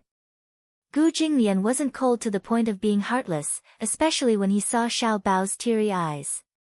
A taut string in his mind finally snapped. It seemed that because of his helpless appearance, his heart finally softened. Thus, he reached out his large palm and gently rubbed Chu Xiaobao's neat bangs. "Don't cry." He was a little helpless. He looked at Xiaobao and frowned. He wanted to comfort him like a father, but because of his pride, he couldn't bring himself to do so. However, it wasn't right for this child to cry like this. If he didn't restrain him, he reckoned that he wouldn't be able to have a peaceful night. Forget it. Why should he lower himself to the same level as a child? Should he coax him a little? But how could he coax a child? He was a new official and didn't have any experience. Gu Jinglian looked at Xiaobao gloomily for a long time. After deliberating for a while, he said this with an awkward expression, "Don't cry. Don't you know that you look ugly when you cry?" Baby Chu blinked his teary eyes and suddenly cried even louder with a loud, "Wah." How was this coaxing a child? Uncle Fu broke out in cold sweat. He said, "Master, this isn't how you coax a child. If you say this, the child will only cry more sadly." Gu Jinglian's expression was awkward for a moment. Then, he glared at him coldly. "Who's coaxing him? I just feel that his crying is annoying." Uncle Fu's lips twitched violently. He could tell that Gu Jinglian was not without a trace of heartache. Although he said that he was annoyed by Baby Chu's cries, it was definitely not that he did not feel any heartache. However, Gu Jinglian had always been so arrogant and unyielding. It was absolutely impossible for him to bow his head to a child. Uncle Fu sighed. Hence, he carried the crying child to Gu Jinglian and said sternly, "Master, please hug him." Gu Jinglian looked at Baby Chu in disgust, who was nestled in Butler Fu's arms and crying pitifully with tears and snot all over his face. His forehead turned green. To him, even though he was usually able to call the wind and summon the rain, no matter how troublesome the matter was, it couldn't compare to standing in front of a child at this moment. The child was such a fragile little thing. His entire body was soft and chubby. He was like a glassware that would break easily with a drop. He didn't even know where to pick him up. "Master, children are very easy to coax. Just hug and coax him, and he won't cry anymore. Xiaobao is still young. You can't be fierce to him. Since you're Xiaobao's father, then you should at least take up the responsibility of a father." Responsibility of a father? Chapter 2767. Chu Xiaobao realized that he had already left Uncle Fu's embrace. He looked up and saw Gu Jinglian's disdainful and gloomy eyes. His tears fell even more violently. "Boo-hoo. I don't want you to carry me. Xiao Bao turned his head and reached out his small hands to Uncle Fu. He waved them continuously and pleaded, I don't want him to carry me, boo-hoo. I don't want him to carry me. Uncle Fu could not bear to see him like this. However, he looked at Xiao Bao and knew that the most important thing now was to nurture the relationship between the father and son. Hence, he hardened his heart, turned around, and strode out of the room. With a bang, the door was closed. In the huge room, only Gu Jinglian and Xiao Bao were left. Xiao Bao cried even more helplessly. Once Uncle Fu left, Gu Jinglian became a little unrestrained. Hearing Xiao Bao's cries, he said fiercely, if you cry again, I won't go easy on you. Although Xiao Bao felt wronged and afraid, such a threat was extremely effective. He stopped crying immediately. Just now, when Uncle Fu was present, he dared to challenge Gu Jinglian because of Uncle Fu. Now that Uncle Fu had left, his only support was gone. He did not dare to be rash. With Gu Jinglian's threat, he learned to be obedient. He pursed his lips and did not make a sound. Now, there was only him and this bad uncle in the room. He had no one to rely on and no one to back him up. Hence, he should not push his luck and stop while he was ahead. Gu Jinglian did not know whether to laugh or cry at the fact that she was amenable to the soft but afraid of the hard. You've learned your lesson. When Gu Jinglian saw that he finally stopped crying, he was naturally satisfied. He thought in his heart that he should not spoil the child. When it was time to be fierce, he should be fierce. See, with just one shout, he immediately stopped. He carried Chu Xiaobao to the sofa and sat on the side. He saw Chu Xiaobao staring at him innocently, trembling in fear as he leaned against the corner of the sofa, timidly looking at his face. Such a young child actually knew how to read people's expressions. Seeing that Gu Jinglian's face was no longer as gloomy as before, Chu Xiaobao's wildly beating heart finally calmed down. Chu Xiaobao silently thought in his heart, how can he return to his mother's side? After thinking about it, he looked at Gu Jinglian again. Crying and throwing a tantrum wouldn't work, so the little guy decided to use a stalling tactic. Thus, he pursed his lips and said carefully, Uncle, let's make up, okay? I won't be angry with you anymore. Don't be fierce to me, okay? Gu Jinglian glanced at him faintly and hummed, taking it as a tacit agreement to the man's suggestion of reconciliation. Then, let's make up. As Xiao Bao said this, he reached out his little hand and clumsily wiped the tears from his face. His eyes darted around and suddenly asked tentatively, Uncle said that you're my father. Is that true? Or is he joking? Gu Jinglian narrowed his eyes slightly. He did not know what this little guy was up to. Thus, he casually crossed his legs and elegantly stretched his posture, admitting, it's true. No way. Chu Xiaobao naturally did not believe him. He asked suspiciously, you're not lying to me, are you? Chapter 2768. As he spoke, he thought to himself that although this uncle looked very handsome, he was so fierce and had such a bad personality. He definitely could not find a wife. His mother said that many men could not find a wife, so they had no choice but to buy children from human traffickers at a high price. Some of these children were abducted, and some were cheated. Therefore, he was certain that this uncle could not have children, so he lied to him and said that he was his father. Yes. That must be it. Gu Jinglian's eyes twitched when he heard this. Could not find a wife. Physically weak. Unable to have children. Could it be that this brat was implying that he had a physical defect? Baby Chu thought that he had hit the nail on the head when he saw the look on his uncle's face. Hence, he tried to console him in all seriousness. Uncle, it's actually not that embarrassing to have some physical defects. You don't have to feel inferior. Maybe there's still hope for a baby. But I can't be your son. I still have my mother. If she can't find me, she'll be worried. Gu Jinglian was speechless. Did this kid think that he was lying to him? He frowned and suddenly took out a cigarette box. He lit a cigarette and took a deep puff. Then, he He flicked away the ash and said calmly, "What kind of person is your mother?" Quack. The abrupt question stunned him for a moment. "Didn't you say that you want to go back to your mother?" Gu Jinglian continued, "Why don't you tell me your mother's name and what characteristics she has? As long as I know the details, I can help you find her."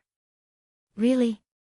Xiao Bao asked excitedly, "Can you really help me find my mother?" "Yes." "That's impossible, right?" Xiao Bao quickly regained his senses and looked at him suspiciously. "Even the police can't find my mother. How can you?" "I have a way. They are useless, but I have the ability." Gu Jinglian looked at him from the corner of his eyes. "Of course, if you don't want to tell me, I won't force you." He was retreating in order to advance. The reason why he asked about that woman was because he was curious about the child's mother. It was true that he had many women, but it wasn't like he couldn't count them all. If this guy could provide him with some characteristics, he might be able to think of something. Xiao Bao thought about it for a long time. Finally, his eagerness to find his mother overshadowed everything else. He hesitated for a long time before saying, "My mother's name is Chu Ho. She's very tall, thin, and has short black hair. She's a police officer. However, I've heard a lot of people say that my mother wasn't born and raised in Yen City. They all said that when my mother was pregnant with me, she had an accident. 5 years ago, they rescued my mother from the river. At that time, his mother seemed to have suffered a head injury and lost all her memories. She didn't even remember her own name. The name, Chu Ho, was given to me by my mother." After a pause, the little guy continued, "After I was born, my mother worked at a police station and came home very late every day. If I have to talk about some characteristics, my mother is very beautiful. She has a pair of big eyes, a high nose, and a pair of lips that are not too thin or thick." Chapter 2769. Based on the clues provided by Chu Xiaobao, Gu Jinglian formed a portrait in his mind, but he could not remember for a long time that he had been in contact with such a woman. Short hair. Just this point alone was enough to cut off all the clues. Among the women he had been with, none of them had short hair. He liked long hair, dark and waist length. Therefore, among the women he had been with, none of them had short hair. She was very tall and very thin. As a police officer, it meant that she had good skills. However, for Chu Xiaobao, the so-called very tall might not be very tall. Relatively speaking, for a child's field of vision, the concept of very tall was probably between 1.5 to 1.6 meters. The most important point was, previously, through the DNA genetic test at the police station, he could not find her in the DNA information database. This meant that this woman was an illegal resident. There were only a few reasons why she was an illegal resident. Either she had been missing for too long and her household registration had been cancelled. Or she had a special identity, such as a member of the black organization, a black agent, a spy, an assassin, or an undercover agent. Wait. Undercover. Suddenly, a thought flashed through Gu Jinglian's mind. He frowned. In the river of sand in his memory, a woman's cold face flashed past, black shoulder-length hair, exquisite facial features, cold eyebrows, and a kind of boldness that ordinary women did not have. She did not have a name, only a code name, Vermilion Bird. Vermilion Bird, the highest anti-crime inspector of the Interpol. Could it be her? Gu Jinglian was not very clear about this woman's appearance, but vaguely, those exquisite eyebrows seemed to match Xiao Bao's young and tender eyebrows. Gu Jinglian was in a daze for a long time. 6 years ago, this woman was planted by his side as an undercover agent. At that time, when he first came to power, he was ambitious. In order to expand his territory, he was unscrupulous and ruthless. He offended many forces. The Gu family's power continued to expand. In the end, because of the cross-border arms sales, they even built 2 military factories in Vietnam and North America, which alarmed the Interpol. However, at that time, the Gu family had many connections in the capital. Coupled with the protection of the country's government, the Interpol could not do anything to them. At that time, Vermilion Bird was an anti-corruption inspector. She was sent on a mission to infiltrate the Gu family as a spy. She used her methods to get close to him and was ordered to carry out an assassination plan. However, because her identity was exposed and the assassination failed, the Gu family sent people to hunt her down. In the end, she managed to escape and her whereabouts became a mystery. Thinking of this, Gu Jinglian furrowed his brows. His gaze was deep and serene as he collected his thoughts. His gaze was complex. He didn't know that the woman was pregnant with his child. This woman was very powerful. Back then, when she was placed by his side, she did not reveal any flaws. Even he did not notice anything strange about her. However, 5 years ago, his whereabouts were unknown, and his whereabouts were a mystery. In this way, the characteristics of all aspects were basically consistent. He didn't expect it to be her. He thought that she was dead. Interpol also secretly searched for her for a few months, but in the end, they could only conclude that she was dead. After losing their beloved general, the Interpol secretly erased all her information for 100 years. But did she lose her memory? So, she didn't remember anything? Including her memories of him. Chapter 2770. In the police station, Chu Ho sat quietly on the bench, patiently waiting for news. Unknowingly, it was already late. Mu Yanqing settled Meng Qingxue in a hotel. Her body was still weak, and she was exhausted after a day's drive. Although she was a little worried about Xiao Bao's whereabouts, Chu Ho comforted her that even if she stayed at the police station, she might not be able to make any progress. She might as well go back to the hotel to rest first. Meng Qingxue listened to her. Chu Ho waited at the police station for an entire night. The police officer clearly told her that there would not be any progress if she just waited at the police station. The DNA test would take some time. It was already so late, and the hospital had already knocked off, so there would not be any movement. The earliest they could get the DNA test report would be tomorrow morning, when the hospital went back to work. The police station would then send someone to rush them. However, Chu Ho stubbornly stayed at the police station and refused to leave. She firmly believed that she had to know Xiao Bao's whereabouts as soon as possible. Otherwise, no matter how tired she would not be able to sleep in peace. It was a long night. Finally, dawn came. Chu Ho waited for several hours in torment.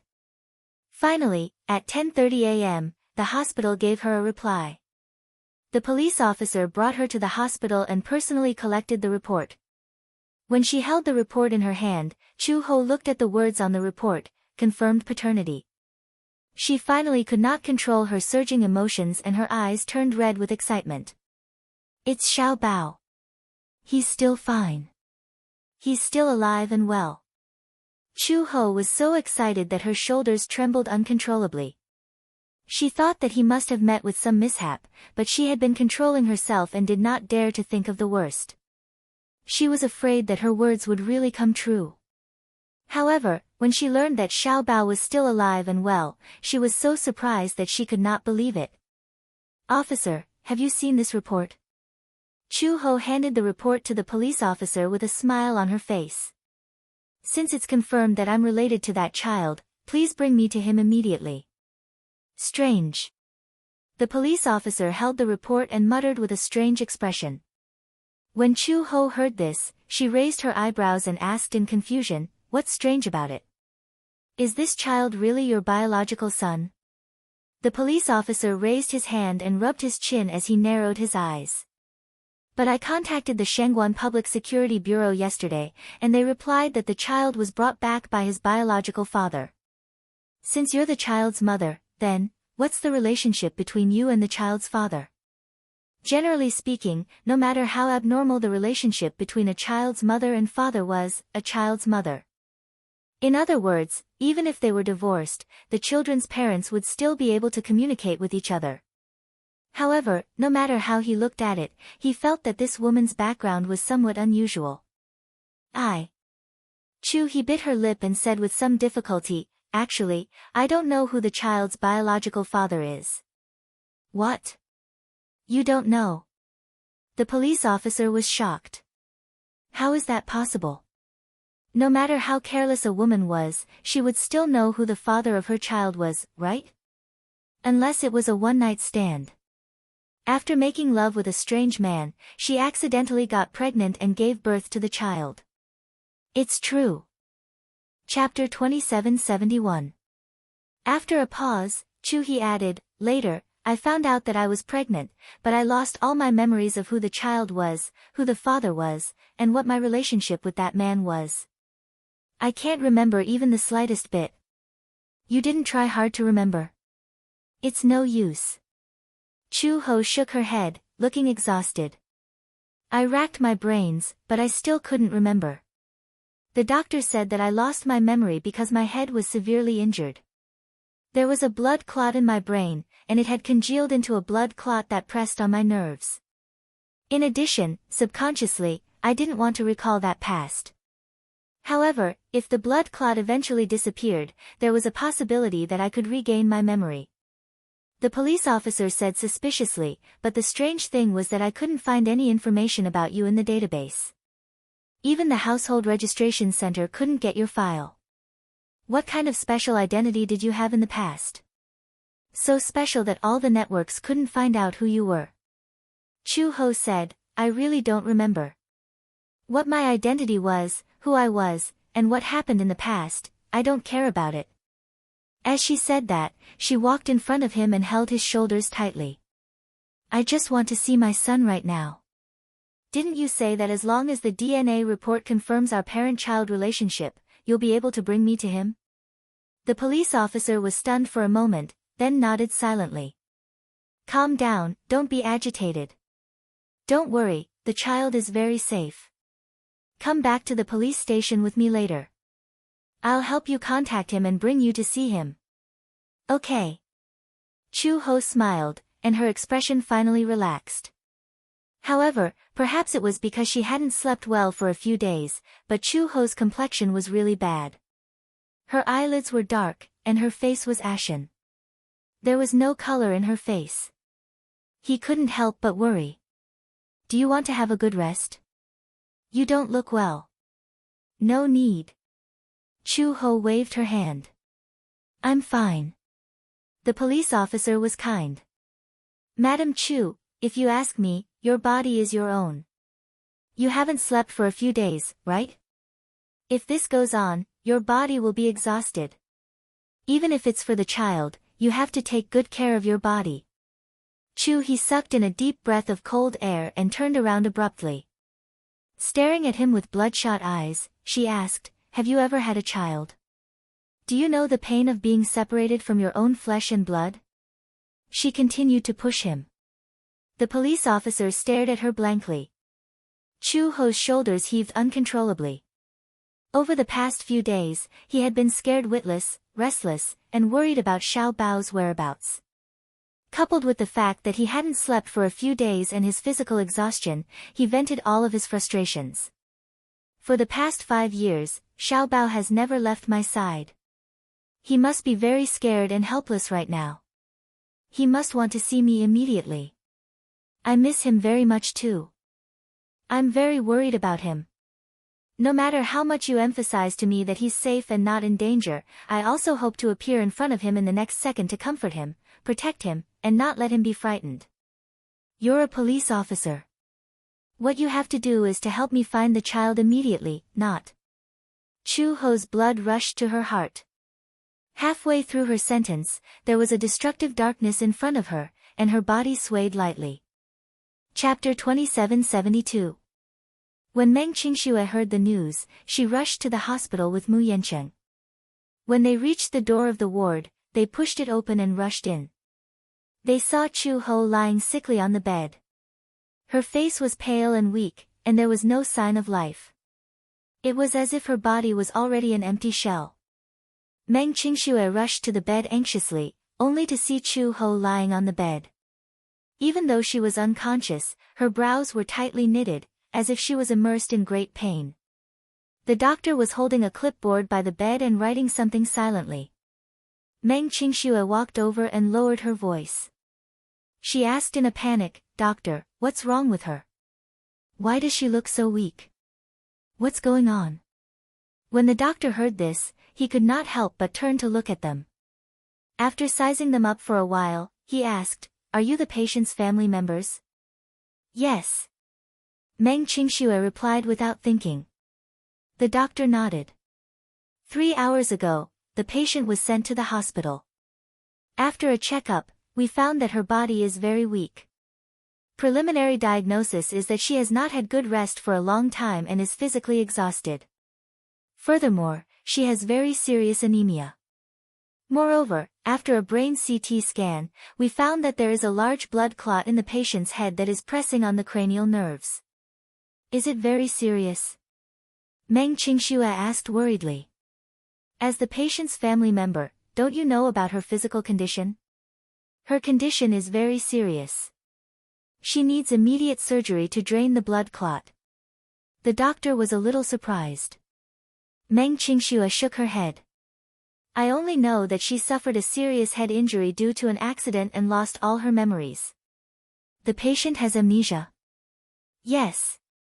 The doctor pondered for a moment before saying, it's probably because the blood clot is pressing on the nerves. I suggest immediate surgery. Meng Qingxue sucked in a breath of cold air, obviously a little shocked. Surgery? Her hands trembled uncontrollably. Don't tell me we need a craniotomy. In her impression, any surgery that required moving the brain was a craniotomy. However, such a surgery was too risky. When the time comes, a few surgical plans will be given. It also depended on the specific location of the blood clot. If it was in the brain or the internal capsule, it would definitely require a craniotomy, which was also very risky. However, if the location of the blood clot is relatively shallow, we can also perform a minimally invasive surgery to remove the hematoma through ventriculoscopy. Minimally invasive? Is it an incision on the surface of the head? The doctor nodded. Yeah, that's pretty much it. What if we don't do the surgery? There are countless possible risks, but for the time being, we can't determine the specifics. Some patients insisted on not undergoing surgery because the location of the blood clot was more dangerous. It pressed on the nerves and skull. There were also some patients who died of sudden cerebral hemorrhage. There were also cases where the blood clot slowly disappeared after more than 10 years. Everyone's physique was different, and the situations they encountered were also different. However, to be safe, surgery was still recommended. If it presses on other nerves in the future, it will be difficult to determine the unknown risk. Meng Qingxue clenched her fists, frowned slightly, and asked, how long will it take to prepare for the operation? If you are well prepared, the operation can be carried out the day after tomorrow. However, the family member's signature is required. Chapter 2773. At night, there was a sudden thunderstorm. A white light suddenly flashed outside the window, followed by a thunderclap. Chu Xiaobao was awakened from his sleep by the sound of thunder. He was so frightened that he cried out loud. Mom, he had a nightmare. He dreamed that Chu Ho was standing in front of him, but she looked like a stranger. She looked at him as if she did not know him and was a stranger. He panicked and wailed. He hugged her, but she pushed him away coldly. Mom! Xiaobao cried out in alarm, but he saw Chu Ho turn around and leave. He chased after her in fear, but the road under his feet seemed to be endless. He ran and Chu Ho walked, but he could not catch up. Mom, no matter how much he screamed, Chu Ho did not look back. He was so frightened that he did not know what to do. He chased after her desperately, but he could only watch as Chu Ho's back gradually disappeared at the end of his sight. When he was awakened from his nightmare by the sound of thunder, he was already in a cold sweat and trembling. Unknowingly, tears streamed down his face. The more Xiaobao recalled the scene in his dream, the more frightened he became.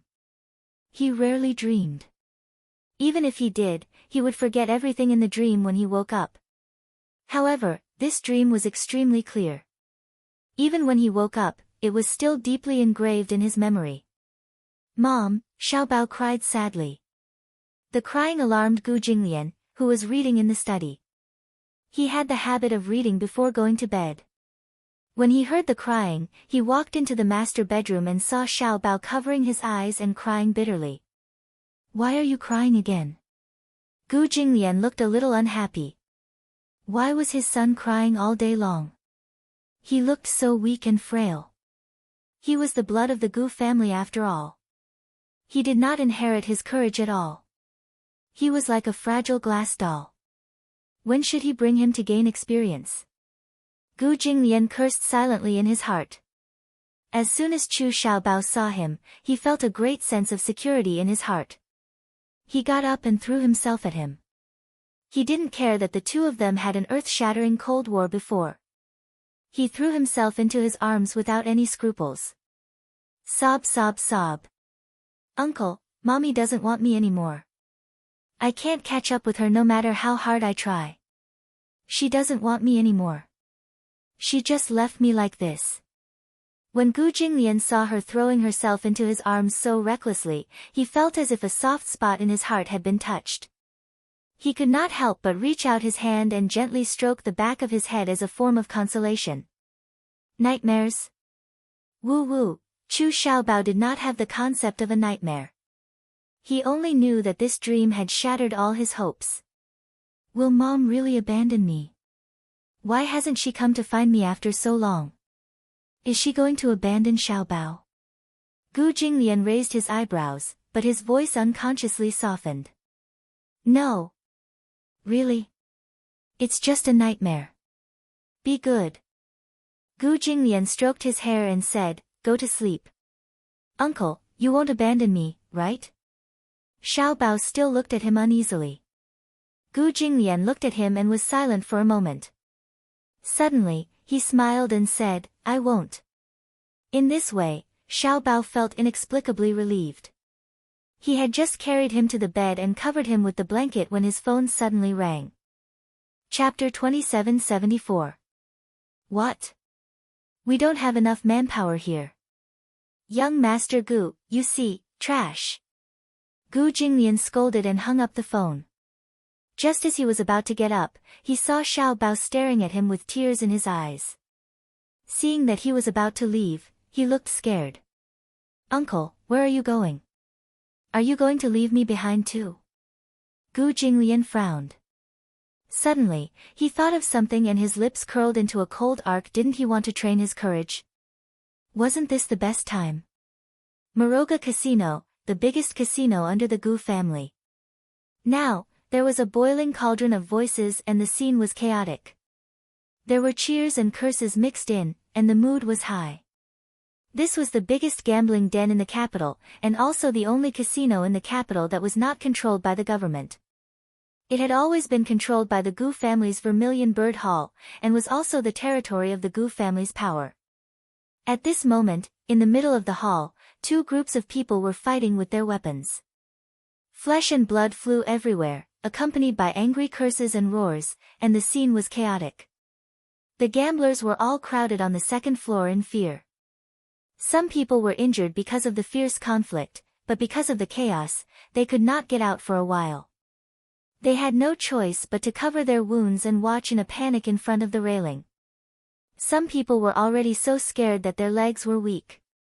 They were half kneeling on the ground, and their faces were pale and colorless. Suddenly, there was a clamor from the crowd, with a sense of provocation and arrogance. It was arrogant and insufferably arrogant. Damn it! Brothers! Go! Smash it for me! Smash it for me! Take revenge for the brothers of the Green Dragon Group who died in vain. Go! At the command, the people of the Green Dragon Group all pulled out large machetes from their backs. Their faces were ferocious as they waved their machetes and rushed forward. The crowd became more and more chaotic. For a moment, there were wails, cries of pain, and sounds of fighting. At this moment, the door of the casino was suddenly kicked open by someone, accompanied by a deafening gunshot. The gunshot echoed in the hall for a long time, and the scene suddenly became strangely quiet. A group of men in black rushed in from the door, and then respectfully stood in 2 rows, bowing their heads. Then, a cold man's voice came from the door. "I heard that someone is causing trouble on my territory." Just as he finished speaking, there was a sound of casual footsteps at the door, and a tall and slender figure slowly walked in. Everyone was stunned and surprised. Under the gazes of 2 rows of men in black, Gu Jinglian stood tall with his hands in his trouser pockets. His sharp eyes swept across the crowd gathered together and he let out a low chuckle. Green Dragon Group's mood. Or was it because I was not ruthless enough that you dare to stir up trouble under my watch? The man was wearing a black British long windbreaker, a pair of black trousers, and a pair of black high boots. His sharp black hair was neatly tied to his ears. He looked neat and free, and his whole body exuded an unruly aura. He was obviously a young man, but when he stood there, his every movement showed the demeanor of an emperor. It was as if he was born with an elegant and arrogant temperament. Gu Jinglian looked around at the messy scene, and the corners of his lips curved into a cold arc. Chapter 2775. From the moment he appeared, the crowd fell into a deathly silence. Everyone looked towards the door, and their hands froze in place. The people from the Green Dragon gang were stunned. They were shocked by his imposing manner and stood rooted to the ground, not daring to move. "Young Master Gu! It's young Master Gu!" A man suddenly exclaimed in surprise and rushed out from the crowd. He quickly ran in front of her and respectfully bowed his body. He lowered his head and said loudly, "Young Master Gu. I don't know what happened today, but the Green Dragon gang brought people to cause trouble." Before he finished speaking, Gu Jinglian raised his eyebrows impatiently and kicked him to the side. The force of the blow was so strong that even the man, who had been fighting in the black streets for many years, could not withstand it. He flew a few meters away and fell to the ground, coughing up a mouthful of blood. "Useless thing!" Gu Jinglian arrogantly scolded and walked in front of him. He kicked his shoulder. The man groaned and fell to the ground, his face full of cold sweat. Gu Jinglian walked towards him and his patent leather boots stepped on his chest mercilessly. He coughed and raised his head. He saw a pair of evil eyes shining like a ghost hiding in the night, ghostly and fierce. He narrowed his eyes dangerously. The man was so scared that he hurriedly got up and knelt on the ground, trembling. His shoulders trembled violently. "I said, I don't keep useless people under me," Gu Jinglian said coldly. His amber eyes suddenly flashed with a glimmer of light and there was a touch of disdain in his eyes. He slowly raised his eyes and his sharp gaze swept across the crowd in front of him. His voice was like a bloodthirsty demon, "You dare to cause trouble here, so don't dream of walking out of here alive." After saying that, he raised his chin and signaled with his eyes. The door behind him was closed and locked. A group of men in black took out their pistols neatly and skillfully. The dark holes were aimed at the people from the Green Dragon gang. At the same time, the gamblers who surrounded the railings on the second floor sucked in a sharp breath. Gu Jinglian looked up expressionlessly and pulled out a pistol from his waist. He pointed it at the crowd and curled his lips impatiently. "I'll shoot whoever makes another sound." His skin was fair and clean, his eyebrows were sword-like, and his eyes were upturned. He looked extremely devilish. His facial features were clearly so beautiful and exquisite. His delicate and pretty contours were dyed with traces of cold and sharp heroic spirit because of his cold eyes. Cries of surprise rose and fell from the group of gamblers as they retreated one after another. On the other side, the members of the Azure Dragon group opened up a path. A burly man slowly walked in front of Gu Jinglian. This man was the leader of the Azure Dragon group, known as Long Si. The Dragon sect was the head of the 3 major Hadao clans in the capital. It was once an all-powerful clan in the capital, and its reputation spread far and wide. At that time, the Dragon sect and the Gu family stood side by side. They were on par with each other and were feared by other clans. They once had a glorious period. However, since the young master of the Dragon sect, Long Air, passed away 3 years ago, the Dragon sect had declined. Their power had greatly weakened and even their status had fallen to the bottom. Chapter 2776. The Long family's bloodline was extremely weak. In the early years, because the Long family's status was unstable, Long Heir's first two children were assassinated and persecuted. Later on, Long Heir had a son. However, when Long Heir passed away 3 years ago, Long Si was only 16 years old. In order to revive the Long family's prosperity and protect the dragon sect's status in the underworld, Long Si had no choice but to rope in other families through marriage a year ago to obtain protection. However, the prosperity of the dragon sect was something Gu Jinglian could not bear to see. No emperor would be willing to share the country with others. The capital was his territory. If the dragon sect wanted to rise, they had to ask if he could agree. Therefore, a few days ago, the Gu family gathered together and took action.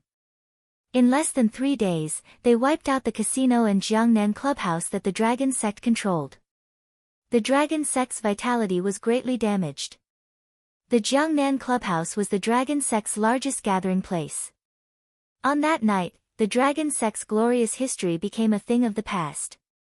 Long Heir flew into a rage out of humiliation. Therefore, he gathered his men on this day to bring bad luck to the Gu family. Even if both sides suffered losses and perished together, he would not hesitate. Young Master Gu, long time no see. Long Heir opened his mouth, but his voice was hoarse. When he laughed, he was evil and threatening. Gu Jinglian looked around and frowned slightly. Long Heir, sometimes, a last-ditch struggle is not a wise choice. His tone was filled with mockery. Long Heir flew into a rage out of humiliation and said angrily, "Cut the crap. Go, go." Long Heir pointed at Gu Jinglian. "Kill him." The group of people behind Long Heir was ready to move. With a command, the group of burly men behind Long Heir rushed toward Gu Jinglian at lightning speed. "Gu Jinglian, tonight is the day you die." Gu Jinglian looked at the crowd rushing toward him casually and sneered. Then, he waved his coat away and gently unbuttoned his collar. "Protect young Master Gu." The dragon sect's fighters rushed towards him.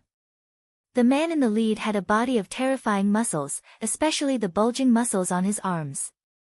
It was as though his clothes were about to burst. He strode over, raised his fist, and smashed it down on Gu Jinglian's face. However, in the next second, Gu Jinglian raised his hand and caught his punch. The man was shocked and looked up, only to see a cold look of contempt in Gu Jinglian's eyes. "You overestimate yourself." In the next second, Gu Jinglian twisted and broke his wrist. "Ah!" The man roared in pain. Gu Jinglian pulled out his gun and aimed it between the man's eyebrows. With a bang, he gave the man a quick death. Blood splattered all over his body, staining it red. Gu Jinglian smiled coldly, but he didn't say much. He waved his hand lightly, and his subordinates immediately swarmed forward. Gu Jinglian was famous for his ruthlessness. The Azure Dragon gang dared to cause trouble in the Gu family's territory, so they naturally cut off their own escape route. Chapter 2777. Bang, bang, bang. Long Si turned pale with fright. He did not expect Gu Jinglian to be able to mobilize so many people in such a short period of time. The two sides fought fiercely, and the scene was intense. Smoke filled the air and blood flowed like a river. Tonight was destined to be a bloody night in Moroga. There were severely injured people lying on the ground. Some of them had already stopped breathing. Most of the gamblers had seen the world, but they had never seen such a grand scene. They could not help but be stunned on the spot. Some of the more timid ones were so scared that they almost peed their pants. Just as the crowd was restless, a child's loud cry suddenly came from outside the closed door. Gu Jinglian paused and silently put away his gun. He signaled to his subordinates with his eyes. As soon as the door was opened, the child's childish cries became louder and louder. A handsome young man rushed in with a crying face holding a child who looked no more than 5 years old. Gu Jinglian took a look and his eyebrows twitched. Dark clouds covered his face. Everyone looked at the child. The man was very tall, so when such a small child nestled in his chest, he looked too small. The boy was very cute. His skin was fair and tender, his hair was black, and his eyes were bright and clear. At this moment, there were sparkling tears in his eyes.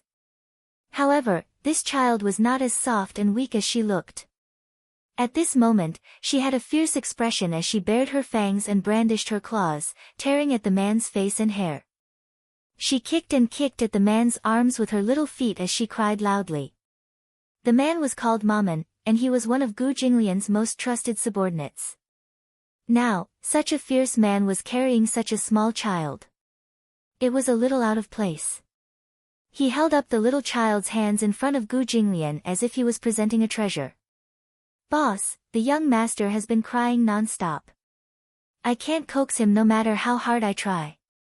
Maman frowned in distress.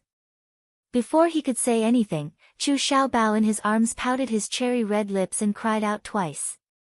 His teary eyes stared innocently at Gu Jinglian. That sad and pitiful look in his eyes made one feel pity for him. Gu Jinglian carried him in his arms with one hand. Chu Xiaobao hugged his shoulders and looked around curiously. Just now, he was carried by Maman outside the door. It was pouring rain outside and thunder was rumbling. He was timid and was scared to tears, crying for Gu Jinglian. Gu Jinglian did not want the little guy to come into contact with such a scene. However, as the young master of the Gu family, he would definitely see more of such scenes in the future. He soon discovered the corpse lying in a pool of blood in the casino. Confusion flashed across his eyes, but when he recognized the sticky bloodstains on the ground, his face turned ghastly pale in fright. "Uncle! Ugh, so much blood!" Maman looked at the child's shocked expression and could not help but ask worriedly, "Do you want the young master to leave for a while?" "No need." Gu Jinglian sneered, "The people of the Gu family have lived a life of licking blood from the tip of a knife since they were young. If they can't even see such a scene, how can they still be considered a member of the Gu family?" Chapter 2778. There's no need. Gu Jinglian sneered. The Gu family members have been living on the edge of a knife since young. If they can't even see such a scene, how can they still be considered part of the Gu family? Gu Jinglian carried Xiaobao Chu with one hand. His eyes suddenly narrowed dangerously as he cursed silently in his heart. Who gave the Green Dragon gang the courage to come knocking on his door? As he thought about it, he called out, "Lin Suong." A response came from the black suit behind him. After a while, a burly man walked out. He lowered his head and walked in front of him. He said in a deep voice, "Boss, please give me your orders." Gu Jinglian's fingertips gently caressed the baby's soft cheeks. He said without raising his head, "If I remember correctly, Moroga has always been under the jurisdiction of Vermilion Bird Hall. As the hall master of Vermilion Bird Hall, you let me see such a scene today. I'm very unhappy." His strange smile suddenly sent a chill down Lin Suhong's spine. He was a little shocked. Just as he was feeling guilty, he saw the man turn around and glance at him from the corner of his eyes. He said with a smile that was not a smile, "You should know that I don't keep useless people under me. You should think about how to protect your position as hall master." His heart suddenly sank. He immediately rushed in front of him and knelt on the ground with a plop. He said with a head full of cold sweat, "I'm sorry. Boss. What happened tonight was my mistake. Get out of the way. Don't block the way." Gu Jinglian did not even look at him and kicked him to the side. He walked a few steps towards the door and suddenly remembered something. He said coldly, "Lin Suong, if you don't clean this place up, don't think about keeping your hands." After saying that, he sneered and walked away with the baby in one hand. He left Lin Suong alone on the ground, trembling with fear. Until Gu Jinglian carried Xiaobao Chu out of the door, the child in his arms was still in great fear and trembling all over. So much blood, so much blood. The ground is covered in blood. Chu Xiaobao had never seen such a scene before. However, For as long as Gu Jinglian could remember, he was carried in the arms of his father's subordinates. When he was patrolling the casino, he was not used to seeing such a scene. Those who had their fingers chopped off because of cheating were holding their bloody palms and wailing in pain. The gamblers who had their legs broken and were lying on the ground convulsing from the immense pain, in fact, because of the drug abuse, he was in a state of madness. The scenes of men and women abandoning all restraint were incomparably deep in his memory when he was young. Children who grew up in the Gu family had to experience this from a young age. Chu Xiaobao asked fearfully, "Uncle, did you kill those people?" Gu Jinglian leaned lazily against the back seat and lowered his head to look helplessly at Xiaobao, who was crying non-stop in his arms. He was physically and mentally exhausted from the crying. He gently ran his long fingers through his hair and sighed in annoyance. It seemed that he had made a wrong decision. It seemed that he should not have brought this child to such an occasion. Looking at him crying and throwing a tantrum, he actually felt a sense of pity for him. Was it an illusion? He actually felt heartache and pity for a person. Could it be that because this child was his flesh and blood, he had developed a feeling of pity for the child? "Stop crying." Mammon, who was at the side, was dumbfounded. Chapter 2779. Chu Xiaobao, this guy, was his child. When he first learned of this fact, he could not accept it. After all, a little guy who fell from the sky with the same bloodline as him was too sudden, so he could not quickly integrate into the role of a father. He could not help but think that life was really a strange thing. Inexplicably, this child who appeared had his blood flowing in his body. However, he was cold and proud. He had no concept of such a special emotion as family. However, when he saw Chu Xiaobao curled up in the corner of the sofa, dozing off, his head heavy. In the end, he fell clumsily on the sofa. Then, he woke up abruptly and got up from the sofa. He rubbed his eyes sleepily. That sleepy and confused look was actually a little simple and honest and cute. Like a little panda. For some reason, the place in his heart softened slightly. For the first time, he realized that such a cute little guy was his son. He walked to the sofa and reached out to ravage his head. In his confusion, Xiaobao reached out his small hand to grab his hand. Such a small hand just happened to hold two of his fingers. It was so soft and cute. This kind of emotion resonated with him. It was really magical. Her hands were so small and tender as if they were carved out of tofu. Her cheeks were pink and had the unique milky fragrance of a child. Her chubby body, especially her belly, was so round that it looked as if it could be broken by the wind. Perhaps it was because she had eaten her fill at dinner. Gu Jinglian looked at him seriously. His eyebrows and eyes were similar to his, but they were not fully open yet. His eyes were black and white, watery, and sparkling. His eyelids were slightly red. Perhaps it was because he had cried just now, but his eyelashes were still faintly stained with dew. They were very similar. At first, he did not particularly look at this child. When his subordinate said that this child was similar to him, he did not think much of it. However, after taking a closer look, he realized that they were very similar. Just like a replica of him when he was young. This was his son. Gu Jinglian's son. A descendant of the Gu family. He could not help but outline an unfamiliar arc. It was like tenderness. Seeing him cry, Gu Jinglian finally could not bear it. "Maman." "Yes." Gu Jinglian said, "Bring the little toy from the trunk over." Maman's eyebrows furrowed, and the corner of his lips twitched violently. He turned around and fetched it for him. "Coax him." Gu Jinglian gave the order again.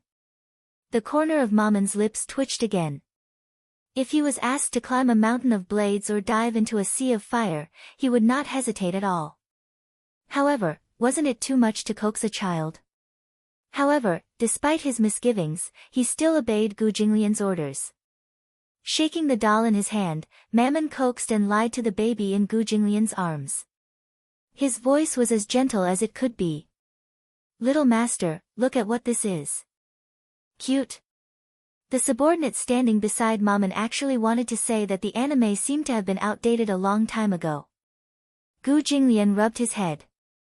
After careful consideration, he decided to do it himself and coax this timid little fellow. Good boy, don't be afraid. It's fake. His words caused the little guy to be surprised. Fake? Chu Xiaobao stared at him with tears in his eyes. He did not believe him. Where's the blood? It's all ketchup. Chapter 2780. Ketchup. When Chu Xiaobao heard this, he immediately stopped crying and did not feel afraid anymore. In the end, he was easy to deceive. With just a few words, he was coaxed. He blindly believed Gu Jinglian's words and did not doubt them at all. Originally, he was afraid of the smell of blood, but now, because of his few words, his courage gradually grew. Are you playing a game? Chu Xiaobao pointed at the blood splattered on his body. Is this also ketchup? Yes. Chu Xiaobao heaved a long sigh of relief and patted his chest lightly. However, he was still breathing rapidly with lingering fear. I thought you were really a heinous scoundrel. Murder and arson, this kind of scoundrel is very scary. Chu Xiaobao's unintentional words caused Gu Jinglian to be stunned for a moment. I hate scoundrels. Chu Xiaobao emphasized again. Suddenly, he changed the topic and whispered, however, Uncle looks like a very elegant gentleman. He must not be a bad person. Gu Jinglian was startled for a long time. He suddenly frowned slightly, but seemed to be deep in thought. Maman respectfully walked forward and leaned close to the window. Gu Jinglian stretched out his long fingers and gently rubbed the space between his eyebrows. Without raising his head, he asked coldly, is the leader of the Azure Dragon group completely dead? Maman said, no, there's still a pulse, but his breathing is very weak. He raised his eyebrows impatiently and curled his lips, he's not even dead yet. His life is really tough. It's good to keep him. Bring him back. I still have something to ask. Yes. There's more. Maman was puzzled. Boss, please give your orders. Gu Jinglian said coldly to Maman, don't waste time. Deal with it cleanly. Yes sir. Also, everyone except Long Si, do it for me. Don't leave a single one alive. Yes sir. Gu Jinglian frowned and scolded with a gloomy expression, it's really bad luck to see blood in the middle of the night. The car window rolled up and the car drove away. 2 days later, in the morning, Chu Ho was pushed into the operating room for a minimally invasive surgery. Meng Qingxue waited outside the operating room. She was scared out of her wits. The doctor said that the operation was very risky. However, he refused to say exactly how big the risk was. He only said that the worst-case scenario was that he would end up in a vegetative state. Meng Qingxue wanted to give up on the operation. However, the doctor said that the chances of him becoming a vegetable were very small. It was just that before the surgery, the chief surgeon would habitually report the worst-case scenario in advance so that the family could be mentally prepared. After a second brain CT scan, the doctor said with relief that the blood clot in the brain was not in the ventricle or the skull. This meant that there was no need to use a craniotomy plan for the surgery. However, in order to prevent future problems, it was recommended that she undergo surgery immediately to remove the blood clot in her brain. The cost of the surgery was very high. Chu Ho naturally did not have such wealth. As for Meng Qingxue, she naturally did not have that much savings. She discussed this matter with Mu Yancheng, but Mu Yancheng paid for all the medical expenses without hesitation. Meng Qingxue was very grateful. She hoped that the operation would be successful. It would be best if Chu Ho could recover his original memory. Losing one's memory was a very painful thing. She did not expect Mu Yancheng to agree to it so readily without a second thought. Chapter 2781. He was not so kind-hearted as to pay hundreds of thousands of yuan for an unrelated person's medical expenses for no reason. However, Chu Ho was different. During this period of time, Meng Qingxue had been staying at his house. He had to admit that Chu-ho had taken very good care of her. He wasn't a heartless person, and he still had to remember this favor. After all, he did not take good care of his woman. This Chu-ho had taken care of Qingxue for him for a period of time. He had to repay this favor. Moreover, to him, a few 100,000 was an insignificant amount. It was completely insignificant. However, if such an insignificant amount could evoke her gratitude, then it would definitely be worth it. While the operation was still ongoing, Meng Qingxue called Mu Yanqing. Mu Yanqing said that there was a board meeting in the morning and that he needed to attend. Previously, because he had left the capital and was not in the company for a long time, a few senior executives were dissatisfied and criticized him without thinking. Even Mu Linfeng scolded him harshly. Mu Yanqing said that he would rush to the hospital immediately after the meeting.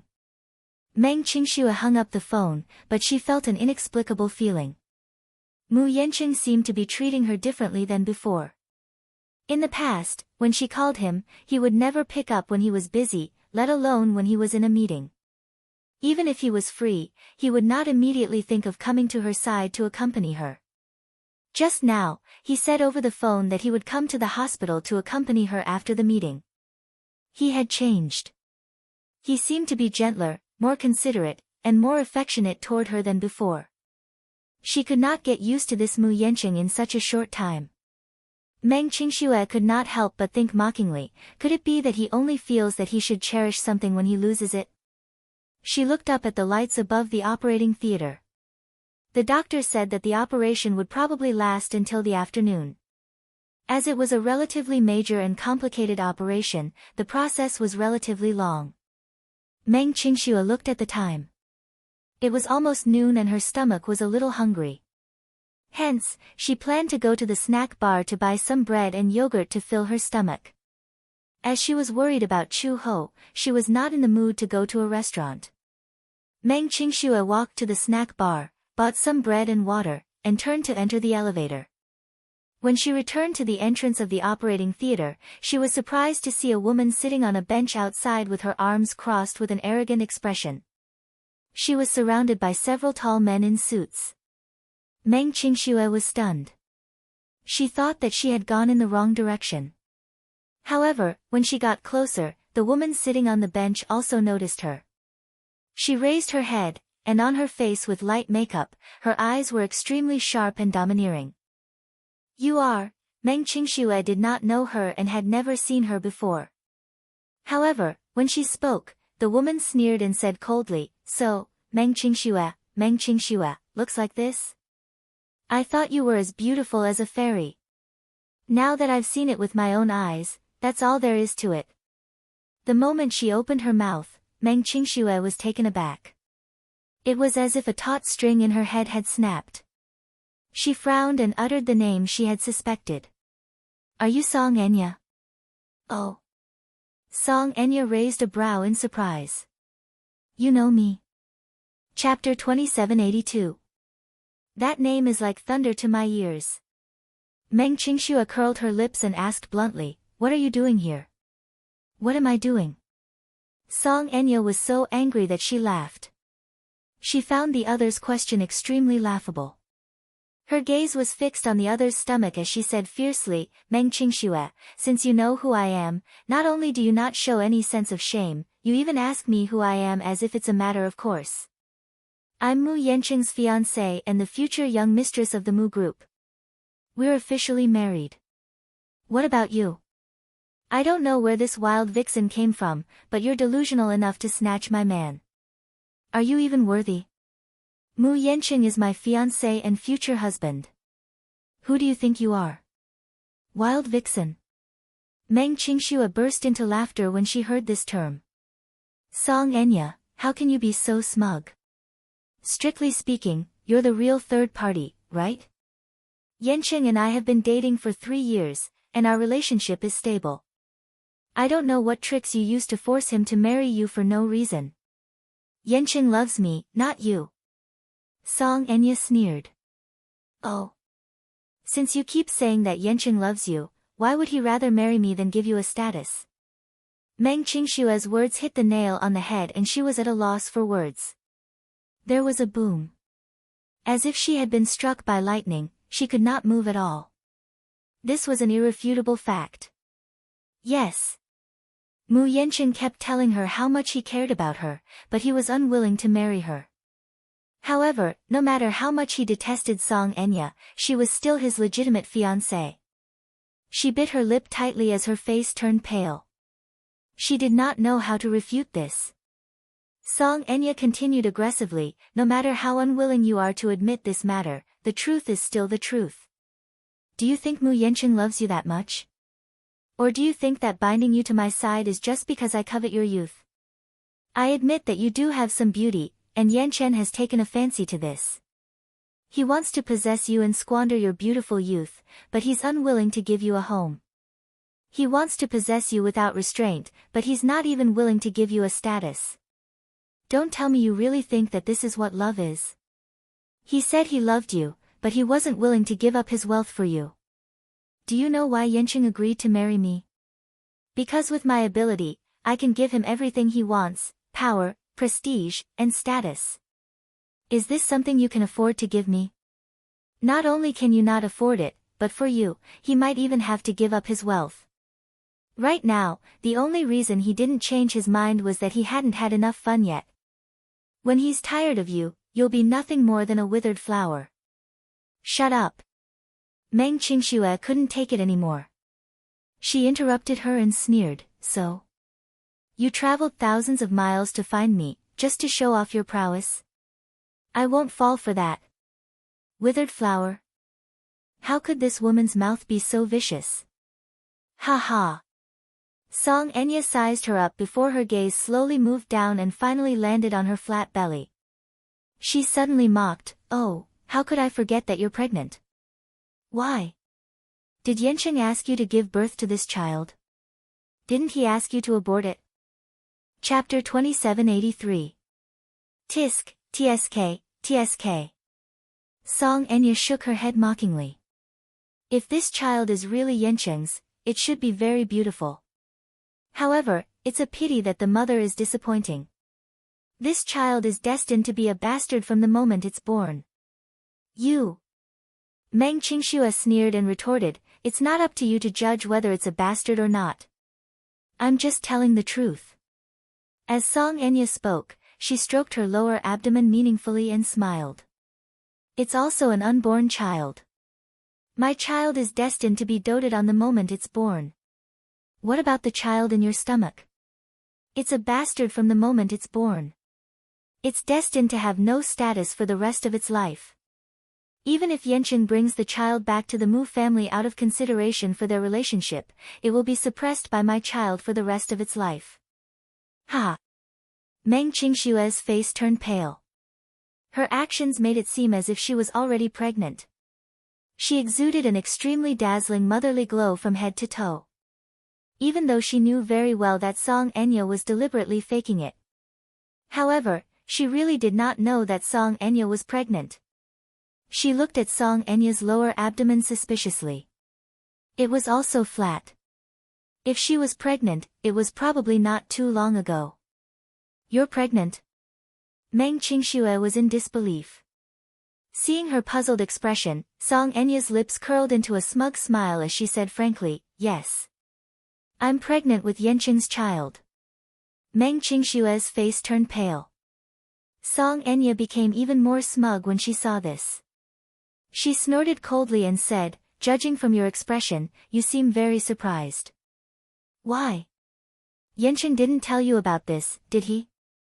Look, he says that he loves you, but he's not even honest with you. In that case, did Yanqing tell you about my pregnancy long ago? Meng Qingxue asked coldly. Song Enya's expression froze. Meng Qingxue suppressed the resentment in her heart and suddenly let out a chilling laugh. Song Enya, I thought you were very capable, but here I am. So, are you using your status and power to blackmail Yanqing into marrying you? Is this what you're capable of? I don't think you're that capable. Otherwise, why would she come all the way here to flaunt her prowess when she's pregnant? I think your relationship with Yancheng is also very distant. What? Song Enya thought that her words would anger the Missy. Unexpectedly, Meng Qingxue did not fall for this trick. Yes, Yancheng did say that he can't marry me, even though my relationship with him is a little shady.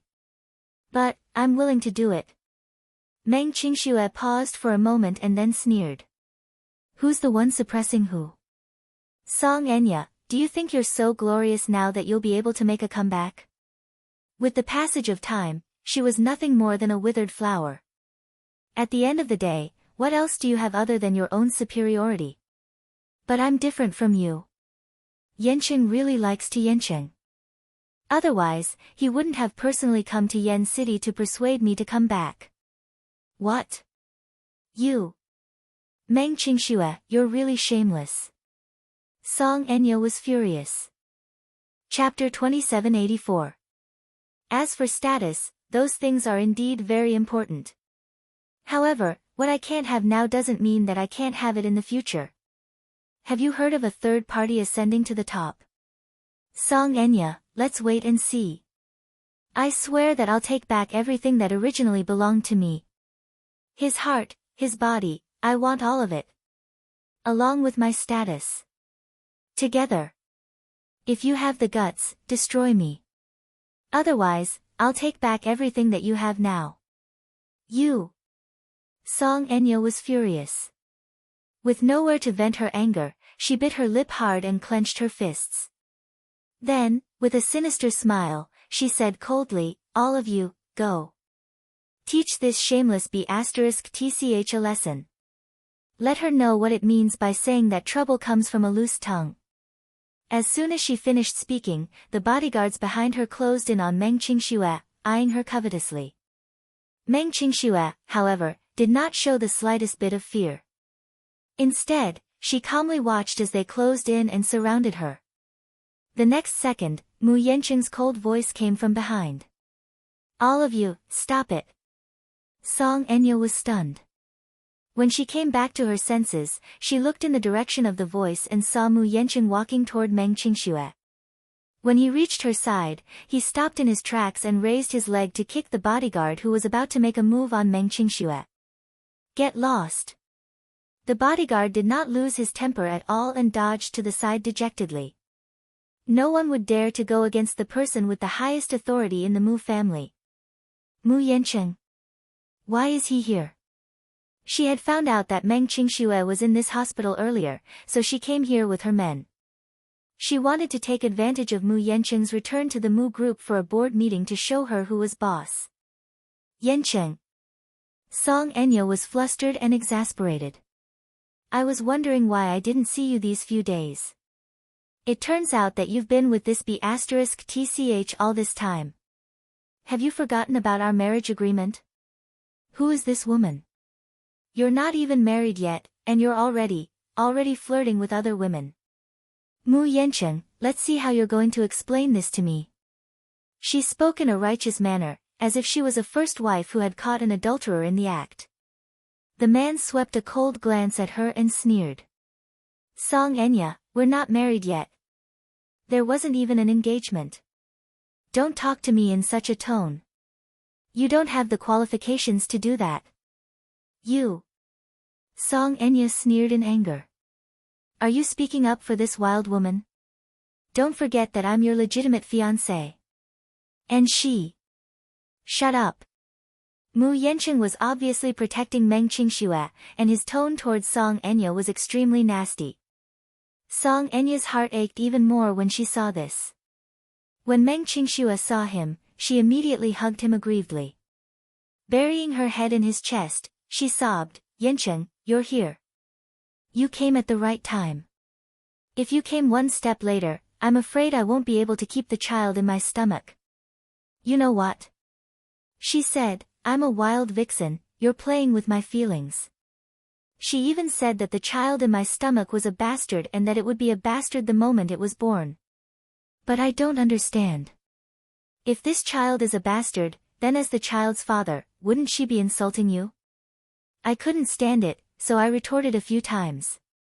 She flew into a rage and said that she wanted to abort my child.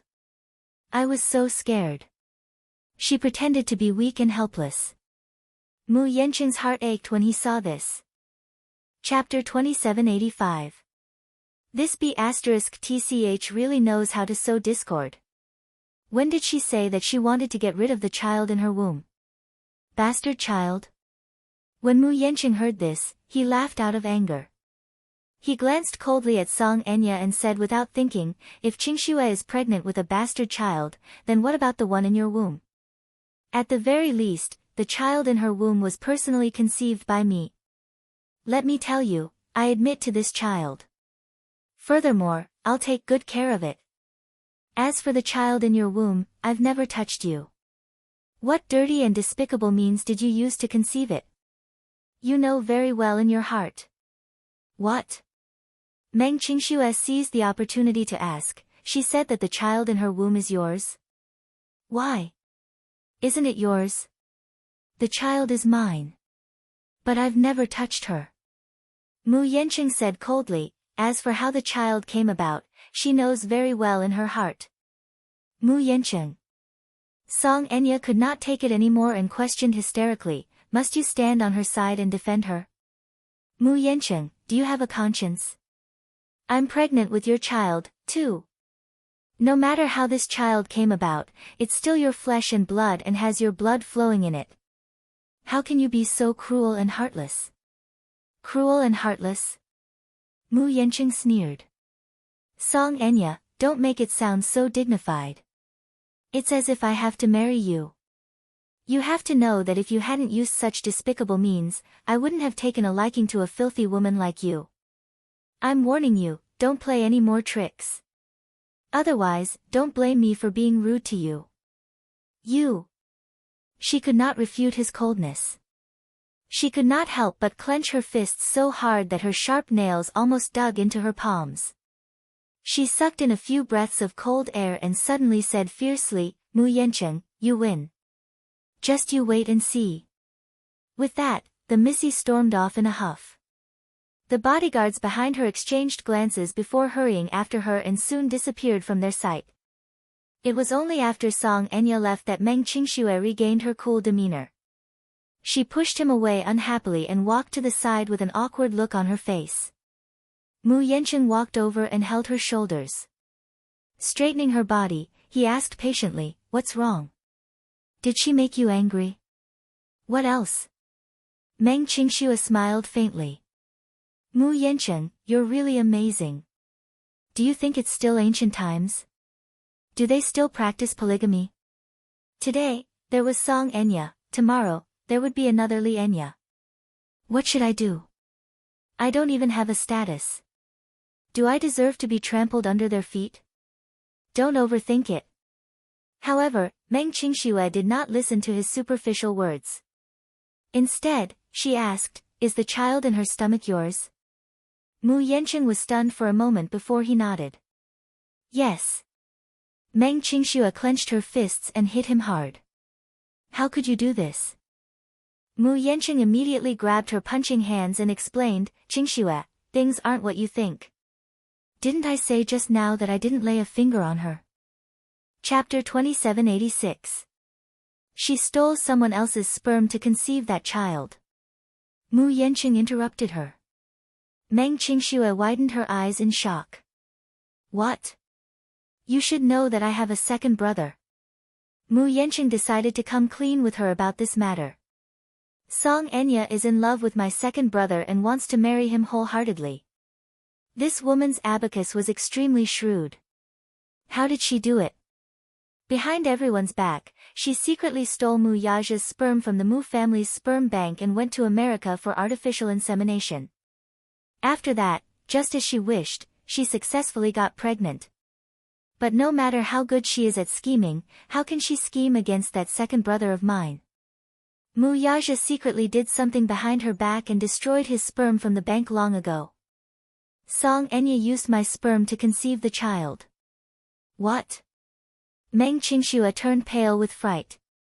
This was ridiculous. This was even more bizarre than the bizarre plots in the television dramas she had watched. Sperm. Artificial insemination. How could that woman do such a thing? Shameless. Song Enya even accused the child in her womb of being a bastard. Then, what was the child in her womb? The child in her womb was the one with an unknown origin. How did you know about this? Meng Qingxue asked suspiciously. Since you knew, why didn't you force her to abort the child in her womb? I didn't know about this before. After all, I wasn't very familiar with her at that time. Mu Yanqing also felt wronged. If I had known, I would have done it long before the Song family found out about this. Would I have waited until now? Then, what exactly is going on? Meng Qingxue sneered. What ability does that woman have to pin this on you? He. She was kept in the dark from the start too. That second brother of mine is quite capable. He stole the sky and swapped the sun without anyone noticing. Song Enya was overjoyed after she got pregnant. However, when she returned to the country in high spirits and eagerly went to Mu Yaja to tell him the truth, Mu Yaja refused to admit that the child in her stomach was his.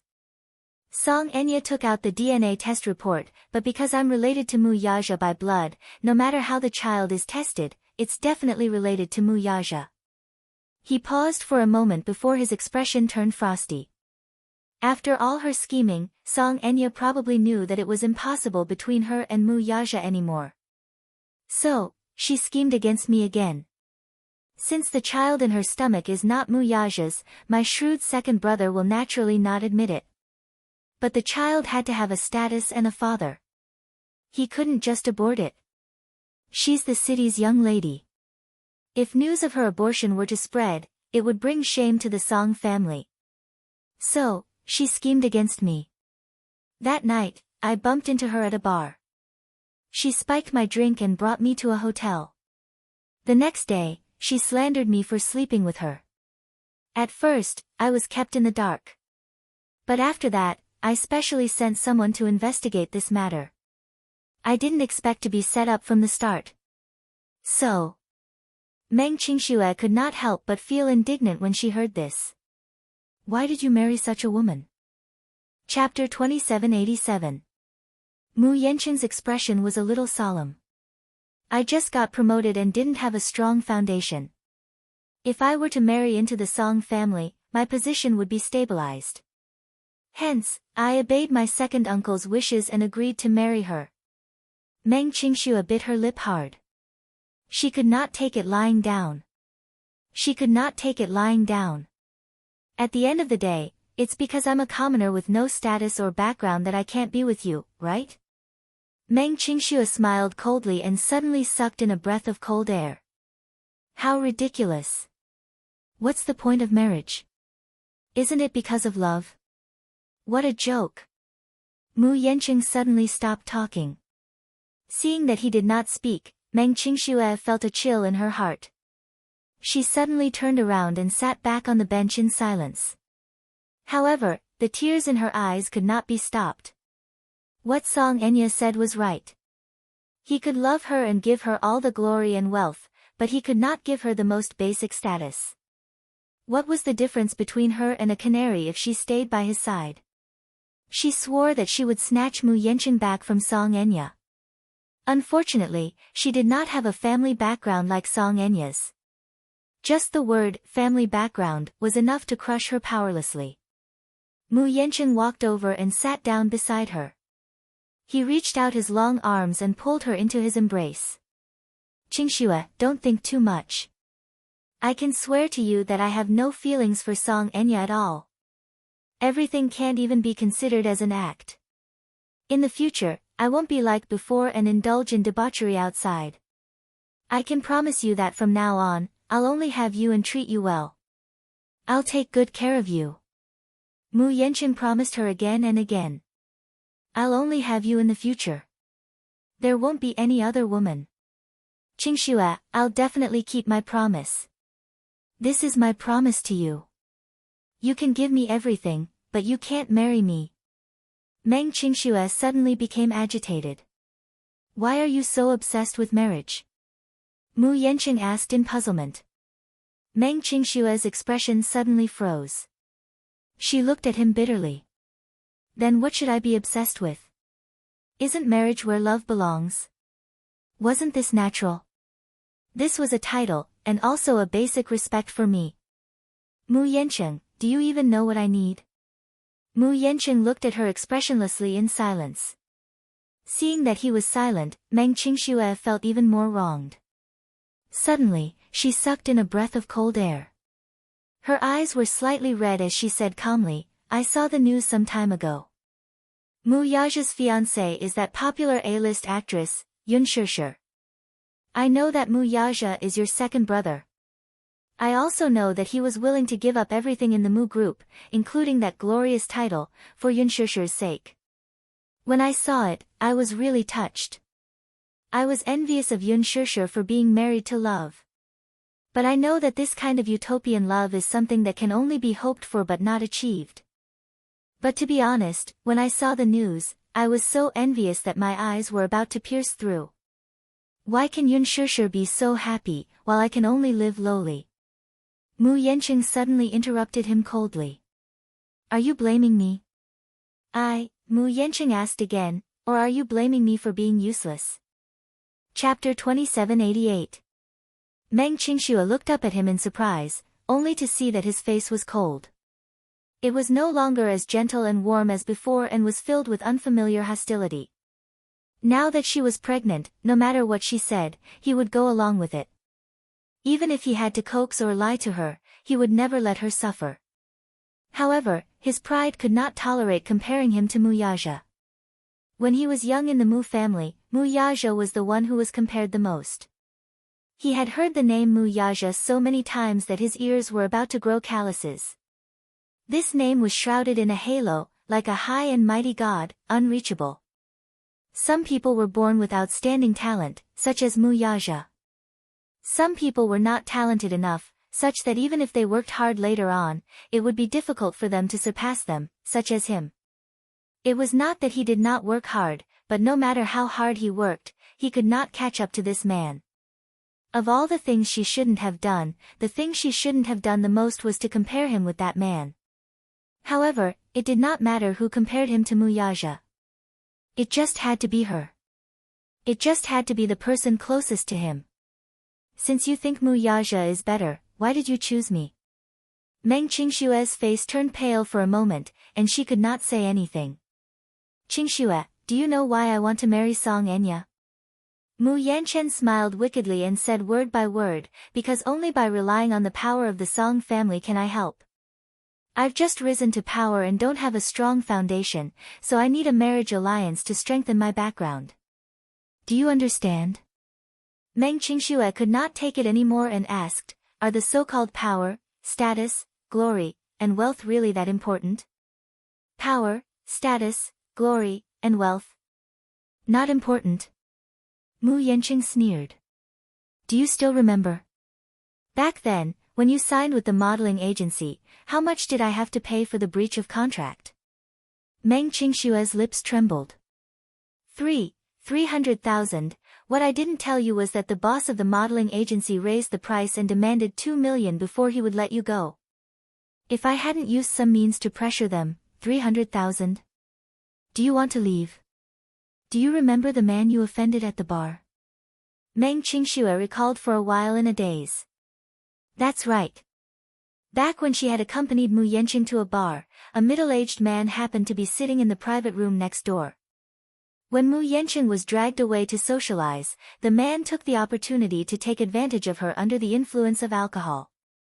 In a fit of anger, she gave him 2 tight slaps across the face, causing the old man's eardrums to perforate. However, she did not expect him to be a high-ranking official in a certain company. In a fit of anger, he decided to teach her a lesson. In the end, I also used some means to suppress it. If I had no power or influence, what would you do? Until now, you will still be tied up by the modeling agency and sold to those old and fat men at a high price. Meng Qingxue's shoulders trembled violently. Mu Yancheng's face turned ashen again. Speaking of which, you're asking me how important wealth is. If I weren't Mu Yancheng and didn't have that kind of wealth, where would you have paid for your friend's surgery fees? After the child is born, the child's maintenance fees, nutrition fees, and confinement fees. Can you do that with magic? Do you really have a place to stay in such a big city? Ha ha. Stop joking. Meng Qingxue was stunned again. Chapter 2789. Mu Yanqing suddenly sneered. Meng Qingxue, don't put yourself on such a high pedestal. Power, glory, and wealth. Which man doesn't yearn for such things? Yes. I don't have Mu Yaja's boldness. I can't give up everything for a woman. I don't have his capability either. Even if I leave the Mu family, I can still obtain everything on my own. Yes. I'm incompetent. I don't have Mu Yaja's sense of responsibility. I'm incompetent and weak. If it weren't for Mu Yaja giving up that position, I wouldn't have the capability to be at the helm of Dishing Financial Group. Are you satisfied with what I've said? His self-esteem was being trampled on by her. All along, Mu Yanqing had prided himself on being contradictory. Being born into the Mu family, he had a sense of superiority, but being compared to Mu Yaja made him feel inferior. The combination of the two contradicted and repelled each other. Finally, there was a glimmer of hope. He tried his best to grasp it, but he did not expect that the woman closest to him would give him such a rude awakening. Meng Qingxue bit her lower lip hard. I didn't mean that. Meng Qingxue, do you know? I'm doing this because I promised myself that I'll give you and the child in your tummy the best life possible. I can promise you that I won't lay a finger on Song Enya, much less any other woman. What are your intentions, though? Why do you have to trample on my self-esteem like this? Mu Yanqing's body stiffened and tensed up after venting his anger. Under his shirt, the lines of his muscles could be clearly seen, as if they were filled with anger.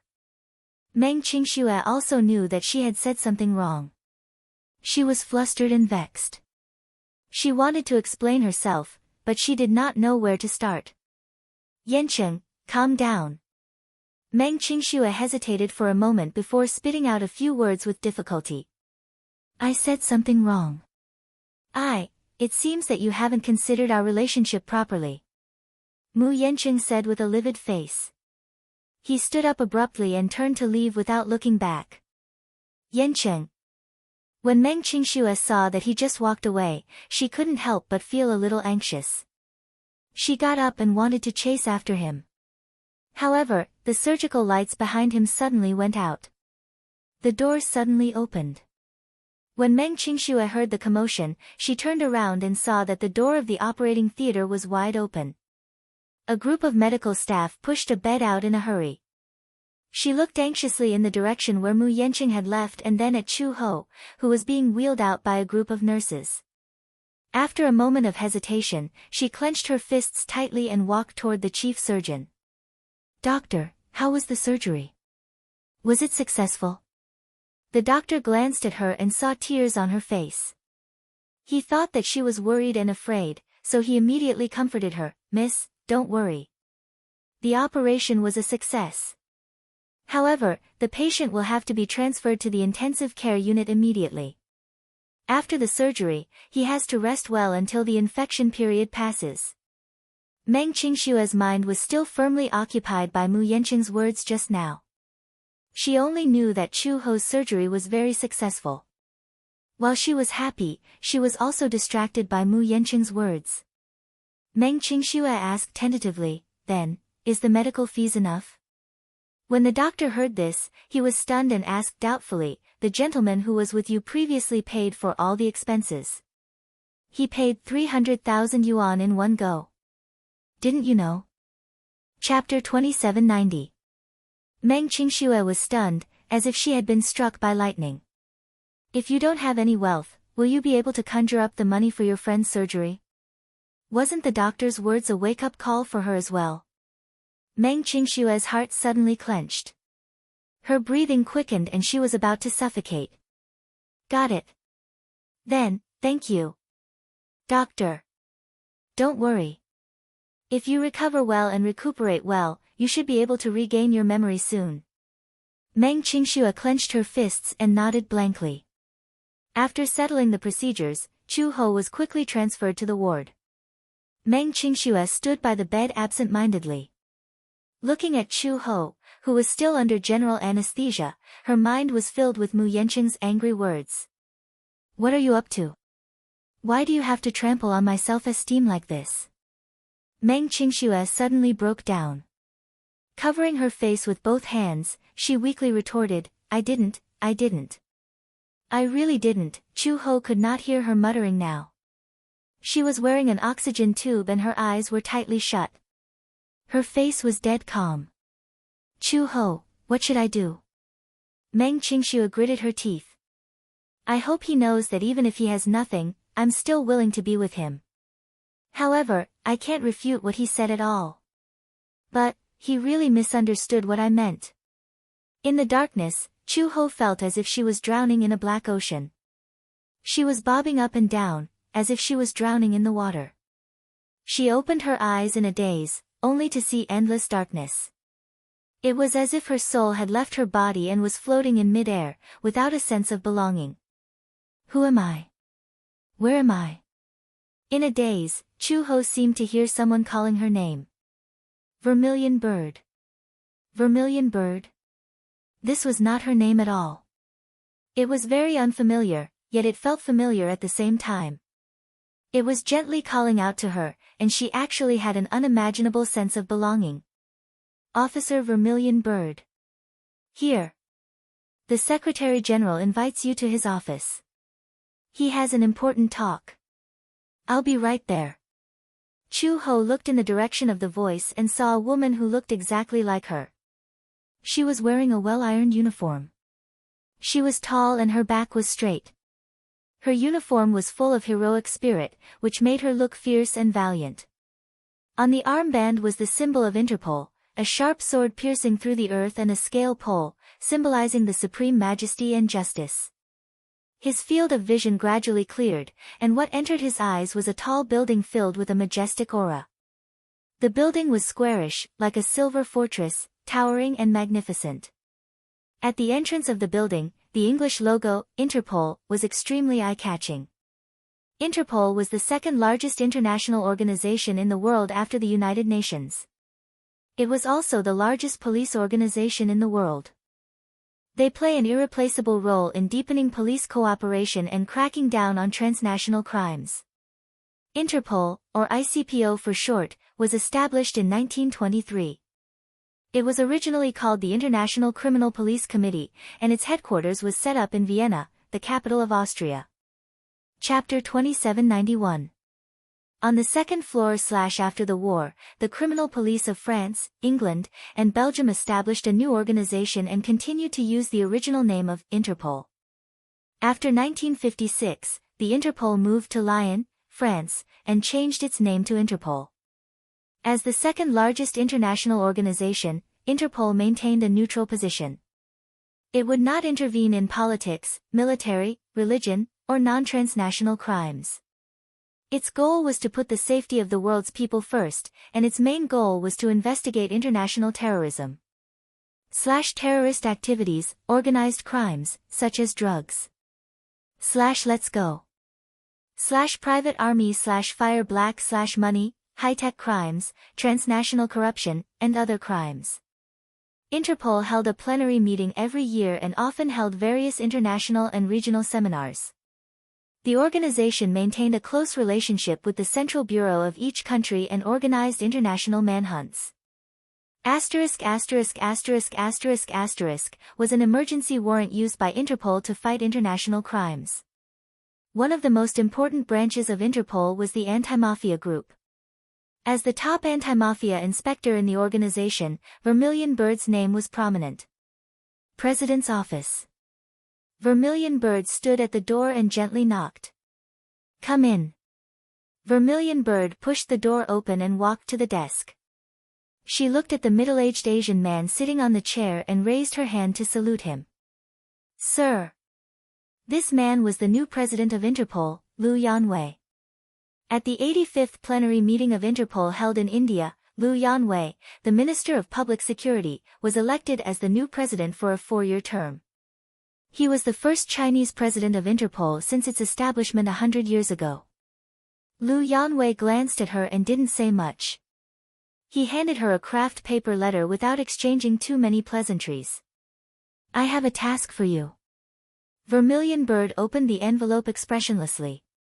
It was a thick stack of documents, and the red label on the upper right corner was very eye-catching. This was a red notice. Interpol issued various notices, including the most famous Red Notice, which could prevent criminals from traveling across borders.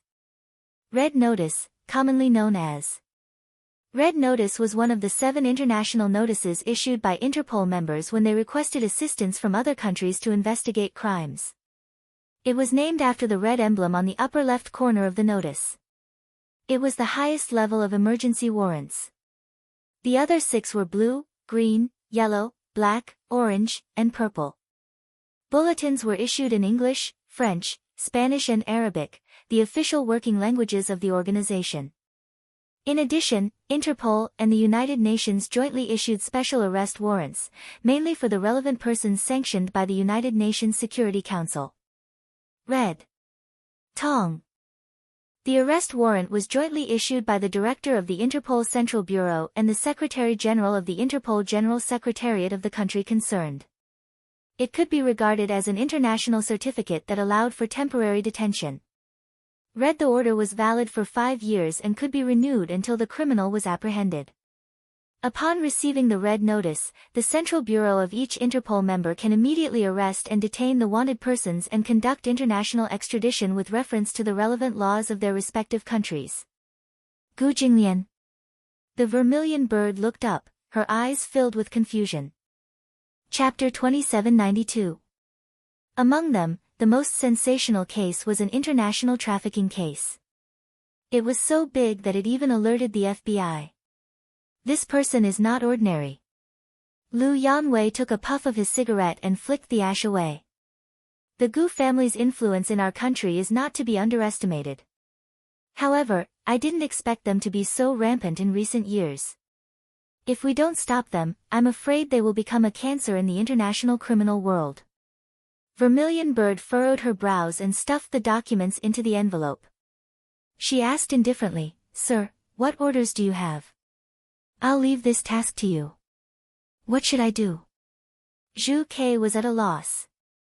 The ICPO placed so much importance on this case. Gu Jinglian was not to be underestimated. Lu Yanwei crossed his arms and looked at her. He suddenly smiled. Vermilion Bird, as the top anti-corruption inspector, you have made outstanding achievements in the past 3 years. That's because you were an intelligence agent before this job, right? Vermilion Bird smiled. Yes. Since that's the case, as an intelligence agent, you should be good at sneaking into the enemy's camp to gather information.